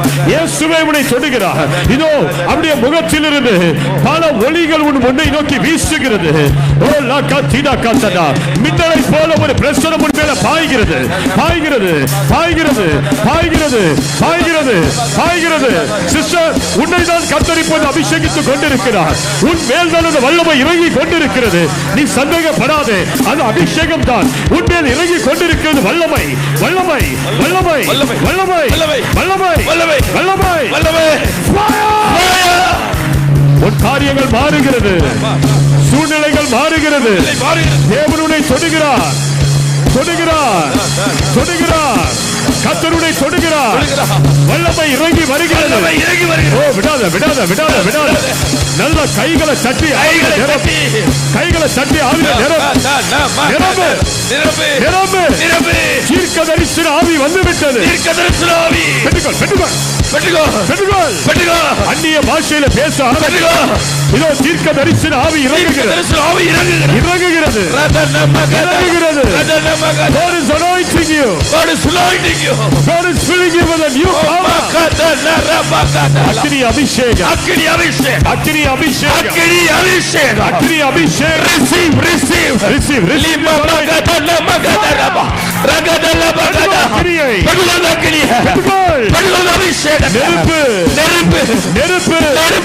நெருப்பு, நெருப்பு, நெருப்பு, நெருப்பு. ராஜரிக அபிஷேகம், ராஜரிக அபிஷேகம். Receive, receive, ராஜரிக அபிஷேகம், ராஜரிக அபிஷேகம்.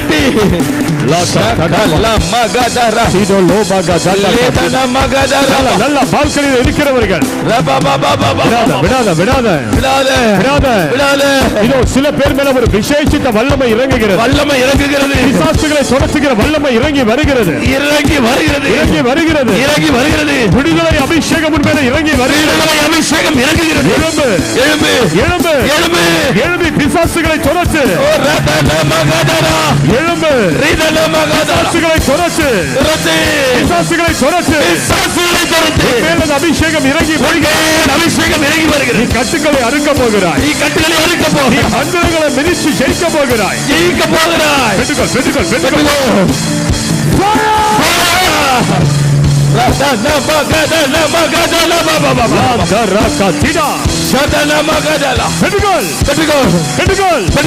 இலவசமாய் உனக்கு தருகிறார்.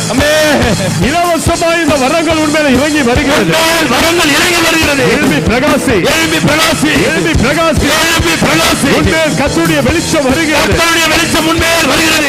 வெளிச்சம் வருகிறது. கர்த்தருடைய வெளிச்சம் உண்மையில் வருகிறது. ஊழிய பாதைகள் திறக்கப்படுகிறது. திறக்கப்படுகிறது. ஊழிய வாசல்கள் திறக்கப்படுகிறது. ஊழிய வாசல்கள் திறக்கப்படுகிறது. தேவனுடைய முத்திரை மோதிரமாய் இன்றைக்கு அபிஷேகிக்கிறார். முத்திரை மூலமாய் அபிஷேகிக்கப்படுகிறாய். மோதிரம் நீ முத்திரை மோதிரம். கண்ட்ரோல் பண்ணாத, ரமகதலா. கட்டுப்படுத்தாத, விடு விடு, கட்டுப்படுத்தாதே.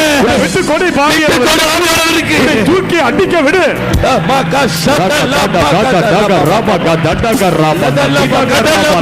அக்னி அபிஷேகம், அக்னி அபிஷேகம், அக்னி அபிஷேகம், அக்கினி அபிஷேகம். அக்னி அபிஷேகம், அக்கினி அபிஷேகம். உடல் அனல் கொள்ளுகிற அபிஷேகம், அனல் கொள்ளுகிற உடல் அபிஷேகம். அனல் கொள்ளுகிற அபிஷேகம், அனல் கொள்ளுகிற அபிஷேகம். இருதயம் அனல் கொள்ளுகிற அபிஷேகம், இருதயம் அனல் கொள்ளுகிற அபிஷேகம். ஆவி அனல் கொள்ளுகிற, ஆவி அனல் கொள்ளுகிற அபிஷேகம். வரங்கள் அனல் கொள்ளுகிற அபிஷேகம். வரங்கள் அனல் கொள்ளுகிற அபிஷேகம். பெற்றுக்கொள். பெற்றுக்கோ. நீ வெட்கப்படுவது இல்லை. வெட்கப்படுவதில்லை. இன்று இரவு தேவனுடைய வாசலை திறக்கிறார். மகதலமா. வாசல்கள் திறக்கப்படுகிறது. வாசல்கள் திறக்கப்படுகிறது. ரீதல மகதரபபபபபபபபப. சகல மகதலகதரா. Santa Leka Rabata Tidabala. லே ஷபகத. Hallelujah. Jesus, Jesus, Jesus. Oh Rama Sita Labaraka Setele Lega Tida. எத்தனை பேர் இங்க பலவீனத்தோடு உடம்புல ஏதோ ஒரு பிரச்சனை, வலி, வேதனையோடு இருக்கீங்க? தைரியமா கைகளை உயர்த்துங்க. தைரியமா கைகளை. என் உடம்புல ஏதோ ஒரு வலி இருக்குது, வேதனை இருக்குது, என் உடம்புல ஏதோ சில வியாதி இருக்குது, எனக்கு அதுல இருந்து ஒரு விடுதலை வேணும், விடுதலை வேணும், விடுதலை வேணும். கை அப்படியே உயர்த்தி நில்லுங்க. பக்கத்தில் இருக்கிறவங்க நல்ல அபிஷேகத்தில் இருப்பீங்கன்னா இந்த கையை உயர்த்தினவங்களுடைய தோள் மேல கையை வைங்க. சொல், கையை உயர்த்தினவங்களுடைய தோள் பட்ட மேல நல்ல அபிஷேகத்தில் நீங்க நிரம்பி இருந்தீங்கன்னா அவங்க தோள் மேல கைகளை வைங்க, கைகளை வைங்க, கைகளை வைங்க, கைகளை வைங்க. அந்த கையை உயர்த்தின அம்மா மேல உங்க கைகளை வைங்க, தோள் மேல கைகளை வைங்க. அந்நிய பாஷையில பேசுங்க, அந்நிய பாஷையில பேசுங்க. அது என்ன வியாதியோ அது எரிஞ்சு போக கட்டளை, எரிஞ்சு போகட்டும்னு சொல், எரிஞ்சு போகட்டும்னு சொல். அது என்ன வியாதியோ அது இப்ப எரிஞ்சு விழட்டும்னு சொல்லு. எரிஞ்சு போ. இந்த தேவ பிள்ளைய விடு, விடு, விடு, விடு, விடு.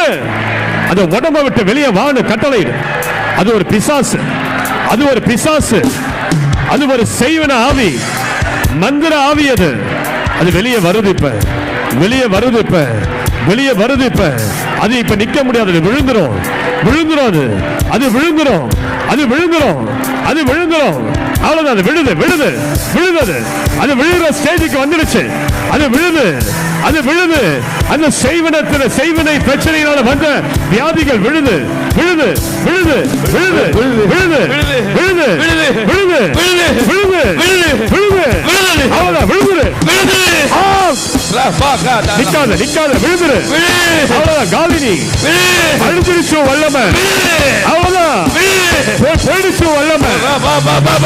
வல்லமை போயிடுச்சு. அந்த உடம்புக்குள்ள அக்கினி இறங்குது, அக்கினி இறங்குது, அக்கினி இறங்குது. எல்லா வியாதிகள் மறைந்து போ, வியாதிகள் மறைந்து போ, போயிடு. கேன்சர் வியாதிகள் மறைந்து போய், கேன்சர் வியாதிகள் மறைந்து போ.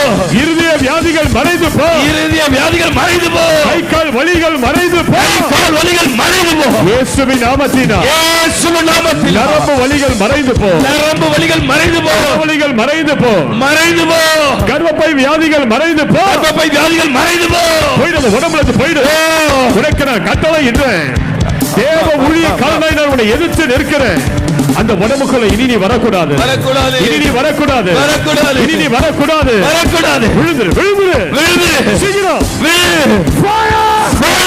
அவ்வளவுதான். போயிடு, போயிடு, போயிடு. இனி நீ அந்த உடம்புல எழும்ப கூடாது, இருக்க கூடாது, தலை தூக்க கூடாது, தலை தூக்க கூடாது. இந்த உடம்புல நீ தலை தூக்க கூடாது, தலை தூக்க கூடாது. காலடி மண்ணை எடுத்து செய்யப்பட்ட மந்திரங்கள் எரிகிறது, எரிகிறது. தலை முடிய வைத்து செய்யப்பட்ட மந்திரங்கள் எரிகிறது, எரிகிறது. உன் பெயர் எழுதப்பட்ட தகுதிகள் இப்போது எரிகிறது, தகுதிகள் எரிகிறது. அந்த வலியை கொடுத்த அந்த ஆவிகள் உடம்பை விட்டு வெளியேறுது, வெளியேறுது, வெளியேறுது. சர்வங்கள் வெளியேறுது, சர்வங்கள் வெளியேறுது. உன் பொருளாதாரத்தை கட்டி வைத்த சக்திகள் வெளியேறுது, வெளியேறுது.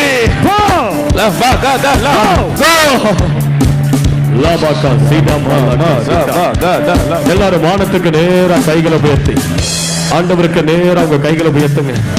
நீங்க கர்த்தருக்கு நேரா உங்க கைகளை உயர்த்தி இருக்கீங்க. இப்ப சொல்லுங்க, என் உடம்புல மறைந்திருக்கிற ஆண்டவருடைய ஆவி அல்லாமல், பரிசுத்த ஆவியை அல்லாமல் என் உடம்புல வர எந்தெந்த ஆவியெல்லாம் போராடி கொண்டிருக்கிறதோ, பரம்பரையிலிருந்து வந்த ஆவிகள், சாபத்தின் ஆவிகள், விக்கிரகத்தின் ஆவிகள், மந்திரத்தின் ஆவிகள், செத்த ஆவிகள், பலவீனப்படுத்துகிற ஆவிகள், இனி என் உடம்புல நீ இருக்கக்கூடாது. என் உடம்பு கர்த்தருடைய ஆலயம், அபிஷேக பாத்திரம் இது. நான் கர்த்தருக்காக ஊழியம் செய்ய போறேன். இனி என் உடம்புல நீ போராட முடியாது. மரணத்தின் ஆவியே, மரணத்தின் ஆவியே, பிசாசின் ஆவியே, இயேசுவின் நாமத்தினால் நான் உனக்கு 5 வரைக்கும் என்ன போறேன். என் உடம்ப விட்டு இப்ப 5 எண்ணுவதுக்குள்ள ஓடி போடும். 5 எண்ணுவதுக்குள்ள என் உடம்ப விட்டு வெளியே ஓடி போடும். இருமல் வழியா, வாந்தி வழியா, ஏப்ப வழியா என் உடம்ப விட்டு இப்ப நீ வெளியே ஓடி போயிடும். சொல்லுங்க சொல்லுங்க சொல்லுங்க. இயேசுவின் நாமத்தால் ஆயத்தப்படு. எனக்குள்ள இருக்கிற உன் மூட்டை முடிச்செல்லாம் கட்டு கட்டு கட்டு கட்டு கட்டு. மூட்டை முடிச்ச கட்டு, மூட்டை முடிச்ச கட்டு. எப்படி உள்ள வந்த, எப்படி வந்த, எப்படி உள்ள வந்த, எப்படி வந்த, அப்படியே வெளியே ஓடு, வெளியே ஓடு, ஓடு ஓடு ஓடு ஓடு ஓடு ஓடு ஓடு. என் வயிற்றுக்குள்ள இருந்து வெளியே வா, வயிற்றுல இருந்து வெளியே வா, வயிற்றுக்குள்ள இருந்து வெளியே வா, வயிற்றுக்குள்ள இருந்து வெளியே வா. இதோ சில ஆவிகள் வெளியே வருது, வெளியே வருது. சில ஆவிகள் வயிற்றுல இருந்து வெளியே வருது, வருது வருது. அந்த இடுப்பு எலும்புல இருந்து சில ஆவிகள் வெளியே வருது. நான் பார்க்கிறேன். அந்த இடுப்பு எலும்புல இருந்து ஏதோ ஒரு ஆவி வெளியே வருது. இப்ப வருது வருது. எலும்பு வலிகளை கொடுக்கிற ஆவிகள் வெளியே வருது. இந்த ஆலயம் முழுவதிலும் தேவ தூதர்கள் உருவின பட்டயத்தோடு மேல சிறகடித்து பறந்து கொண்டிருக்கிறார். எல்லா அசுத்த ஆவிகள் வெளியே வருகிறது. அடிச்சு துரத்துறாங்க, அடிச்சு துரத்துறாங்க. இங்க இருந்து வெளியே ஓடுது, வெளியே ஓடுது, வெளியே ஓடுது. உடம்பை விட்டு வெளியே வெளியே வந்து ஓடுது, ஓடுது ஓடுது. நீ சுகமாகிற, நீ சுகமாகிற. கண்கள் குணமடைகிறது, குணமடைகிறது. செவிட்டு காதுகள் திறக்கப்படுகிறது, திறக்கப்படுகிறது. இயேசுவின் நாமத்தினால், இயேசுவின் நாமத்தினால் செவிட்டு காதுகள் திறக்கப்படு, செவிட்டு காதுகள் திறக்கப்படு, திறக்கப்படு, திறக்கப்படு, திறக்கப்படு, திறக்கப்படு. நெஞ்சு வலிகள் குணமடைவதாக, நெஞ்சு வலிகள் குணமடைவதாக. வயிற்று வலிகள் குணமடைவதாக, வயிற்று வலிகள் குணமடைவதாக. கிட்னி ப்ராப்ளம் சுகமடைவதாக, கிட்னி ப்ராப்ளம் சுகமடைவதாக. எல்லா லிவர் பிரச்சனைகள் குணமடைவதாக, லிவர் பிரச்சனைகள் குணமடைவதாக. வெளியே வருது, வெளியே வருது, வெளியே வருது, வெளியே வருது. கர்த்தருடைய அபிஷேகம் பண்ணிட்டார், கர்த்தருடைய அபிஷேகம் பண்ணிட்டார். இருக்க முடியாது, இருக்க முடியாது, உள்ள இருக்க முடியாது, இருக்க முடியாது. போராடுது உனக்குள்ள, உனக்குள்ளது போராடி கொண்டிருக்கிறது. இனி இருக்க முடியாது, அது இருக்க முடியாது. இயேசுவின் நாமத்தினால், இயேசுவின் நாமத்தினால் எரிஞ்சு போ, எரிஞ்சு போ. சொல்லுங்க. 1 2 3 4 5. இயேசுவின் நாமத்தினால் போ. ஒரு 7 முறை சொல்லிக்கிட்டே இரு, சொல்லிக்கிட்டே இரு, சொல்லிக்கிட்டே இரு. 7 முறை இயேசுவின் நாமத்தால் ஓடு, ஓடு ஓடு ஓடு ஓடு ஓடு ஓடு ஓடு. இரத்தத்திலிருந்து வெளியே வா, வெளியே வா. எலும்புகளிலிருந்து வெளியே வா, எலும்புகளிலிருந்து வெளியே வா. மார்பக பகுதியை விட்டு வெளியே வா, வெளியே வா. கேன்சர் கட்டிகளை வெளியே வா, கேன்சர் கட்டிகளை வெளியே வா, வெளியே வா. வெளியே தேவ பிள்ளைய, தேவ பிள்ளைய, தேவ பிள்ளைய, தேவ பிள்ளைய. அபிஷேகம் இறங்கி வந்துருச்சு, அபிஷேகம் இறங்கி வந்துருச்சு. கர்த்தருடைய பிள்ளை, கர்த்தருடைய பிள்ளை. பிள்ளைய தேவன் ஆசீர்வதிக்க ஆரம்பித்து விட்டார். எல்லா தடைப்பட்ட வருமானங்கள் வருகிறது, வருமானங்கள் வருகிறது, பணங்கள் வருகிறது, வருகிறது. தேவனுடைய தொட்டு விட்டார், தேவனுடைய தொட்டு விட்டார். எல்லா தலைக்கு மேல கைகளை தட்டி ஒரு அல்லேலூயா, கைகளை தட்டி அல்லேலூயா. ஆமென், ஆமென். உங்க உடம்பெல்லாம் இப்ப டெஸ்ட் பண்ணி பாருங்க, உங்க உடம்பெல்லாம் சோதிச்சு பாருங்க, சோதிச்சு பாருங்க. அந்த வலி அங்க இருக்காது பாருங்க. உடம்பெல்லாம் நல்லா சோதிச்சு பாருங்க, குனிஞ்சு பாருங்க. முதுகு வலி, கை கால் வலி, நெஞ்சில அந்த கட்டி அங்க இருக்குதான்னு டெஸ்ட் பண்ணி பாருங்க. அந்த காதெல்லாம் சோதிச்சு பாருங்க. எத்தனை பேர் கத்த தொட்டாருன்னு விசுவாசிக்கிறீங்க? கைகளை உயர்த்துங்க. எத்தனை பேர் நான் சுகமாயிட்டேன் பிரதர், இப்ப எனக்குள்ள ஒரு சுகத்தை நான் உணர்றேன்னு சொல்றவங்க மாத்திரம் கைகளை உயர்த்துங்க. நான் என் உடம்புல சுகத்தை உணர்றேன் பிரதர். ஒரு 3 பேர் வந்து சாட்சி சொல்றீங்களா? மற்றவங்களை உற்சாகப்படுத்த, தேவ நாமத்தை மகிமைப்படுத்த தைரியமா வாங்க. கத்தவங்களை சுகமாக்கிட்டா தைரியமா முன்னாடி வந்து ஒரு 3 பேர் சாட்சி சொல்லுங்க. வாங்க முன்னாடி 3 பேர், சீக்கிரம் வாங்க, டைம் இல்லை நமக்கு, சீக்கிரம் வாங்க. இந்த பக்கம் வாங்க, ஒரு 3 பேர். கத்தரால் சுகமாக்கப்பட்டவர்கள், விடுதலையாக்கப்பட்டவர்கள். சீக்கிரம் சீக்கிரம் ஒரு 3 பேர், நமக்கு நேரம் இல்லை. ம் ம் ம் கொடுங்க உங்களுக்கு மைக். ஒரு 3 பேர், டைம் ஆயிடுச்சு, நம்ம நேரம் அதிகம் இல்லை. சுருக்கமாக ஒரு நிமிஷம் சாட்சி, அவ்வளோதான். 1 நிமிடம் சாட்சி. டாக்டர் கிட்ட போனேன், எனக்கு சின்னதாக கட்டி இருக்குன்னு சொன்னாங்க. இப்போ நான் அது வந்து என்ன கட்டின்னு தெரில, செக் பண்ணுறது கொடுத்துருக்கேன். ஆனால் அது கேன்சர் கட்டின்னு சொல்லிட்டு தான் எங்களுக்கு வந்து டவுட்டாக இருக்குன்னு சொல்லியிருக்காங்க. ஆனால் இப்போ நான் ஜெபிக்கும் போது அது லைட்டாக சின்னதாக ஆகிற மாதிரி ஆண்டவர் எனக்கு உதவி செஞ்சார். வேகமா வாங்க, வேகம். உங்க பேரு சொல்லுங்க, எங்கிருந்து வரீங்க? உங்க பேரு என்ன? பேரு சொல்லுமா. ஜான்சிராணி. என்ன பிரச்சனை? கர்த்தருடைய பரிசுத்த நாமத்துக்கு ஸ்தோத்திரம். நான் குழந்தை இல்லாத ஆப்ரேஷன் 8 வருஷம் ஆயிடுச்சு பண்ணி. அதுலேருந்து சீழ் வந்துனே இருக்கும். 3 டைம் ஆப்ரேஷன் பண்ணி எடுத்தாங்க. செதை வாழ்ந்துருக்குதுன்னு சொல்லுவாங்க. ஆனால் நிறைய டைம் கட் பண்ணி எடுத்து அது இப்போ கூட அப்படியே தான் வந்துனே இருந்துச்சு. 2 நாள் 3 நாள் ரொம்ப வலி. இப்போ கூட வலியோடு தான் வந்தேன். கர்த்தர் எனக்கு இடத்துல வலியே இல்லை. அம்மா கூட கத்தி எது படாது, உனக்கு ஒண்ணுமே ஆகாது அம்மா சொல்லினே இருப்பாங்க பாஸ்டம்மா. அதுக்கு வலியோடு வந்தீங்க, இப்போ வலி இல்லை. கர்த்தர் கொடுத்த நல்ல சுகத்துக்காக கரங்களை தட்டி கர்த்தரை ஸ்தோத்திரம் பண்ணுங்க. வேற யாரு ஆண்டவர் அற்புதத்தை செஞ்சிருக்கிறாரு? நிறைய பேருக்கு அற்புதம் செஞ்சுக்கிறார். வேகமா மேல வாங்க, உங்க பேரை சொல்லுங்க, என்ன பிரச்சனை மாத்திரம் சொல்லுங்க. ராத்திரிலாம் ஃபுல்லாக கொப்பளம், நிறைய கொப்பளம் இருந்துச்சு. சரி, டாக்டர்ல இட்டும் போனான் பையன். 2000 மேலே ஆயிடுச்சு. ஒன்றும் முடியல. இந்த கூட்டுட்டு போன மாதம் வந்தேனே, இந்த மாதம் கூட்டுட்டு போனேன். எங்கள் வீட்டுக்கார போவானா சொல்லிட்டாரு. நெறிஞ்சு ஃபுல்லாக சாக்கிட்டு போட முடியல. வரும்போது ஃபுல்லாக கொப்பளம் இருந்தது. ஜெபத்தின் பேர என்ன நடந்துச்சு? எதுவுமே இல்லை, ஒரு கொப்பளம் இல்லை. ஆலயத்து வரும்போது சரீரம் ஃபுல்லாக கொப்பளமா இருந்தது. ஆனா இப்போ ஒரு கொப்பளமும் இல்லை. கைகளை தட்டி கர்த்தரை ஸ்தோத்திரம் பண்ணுவோம். அம்மா கூட பண்ணாங்க. வேற யார் உண்டு? வேகம்.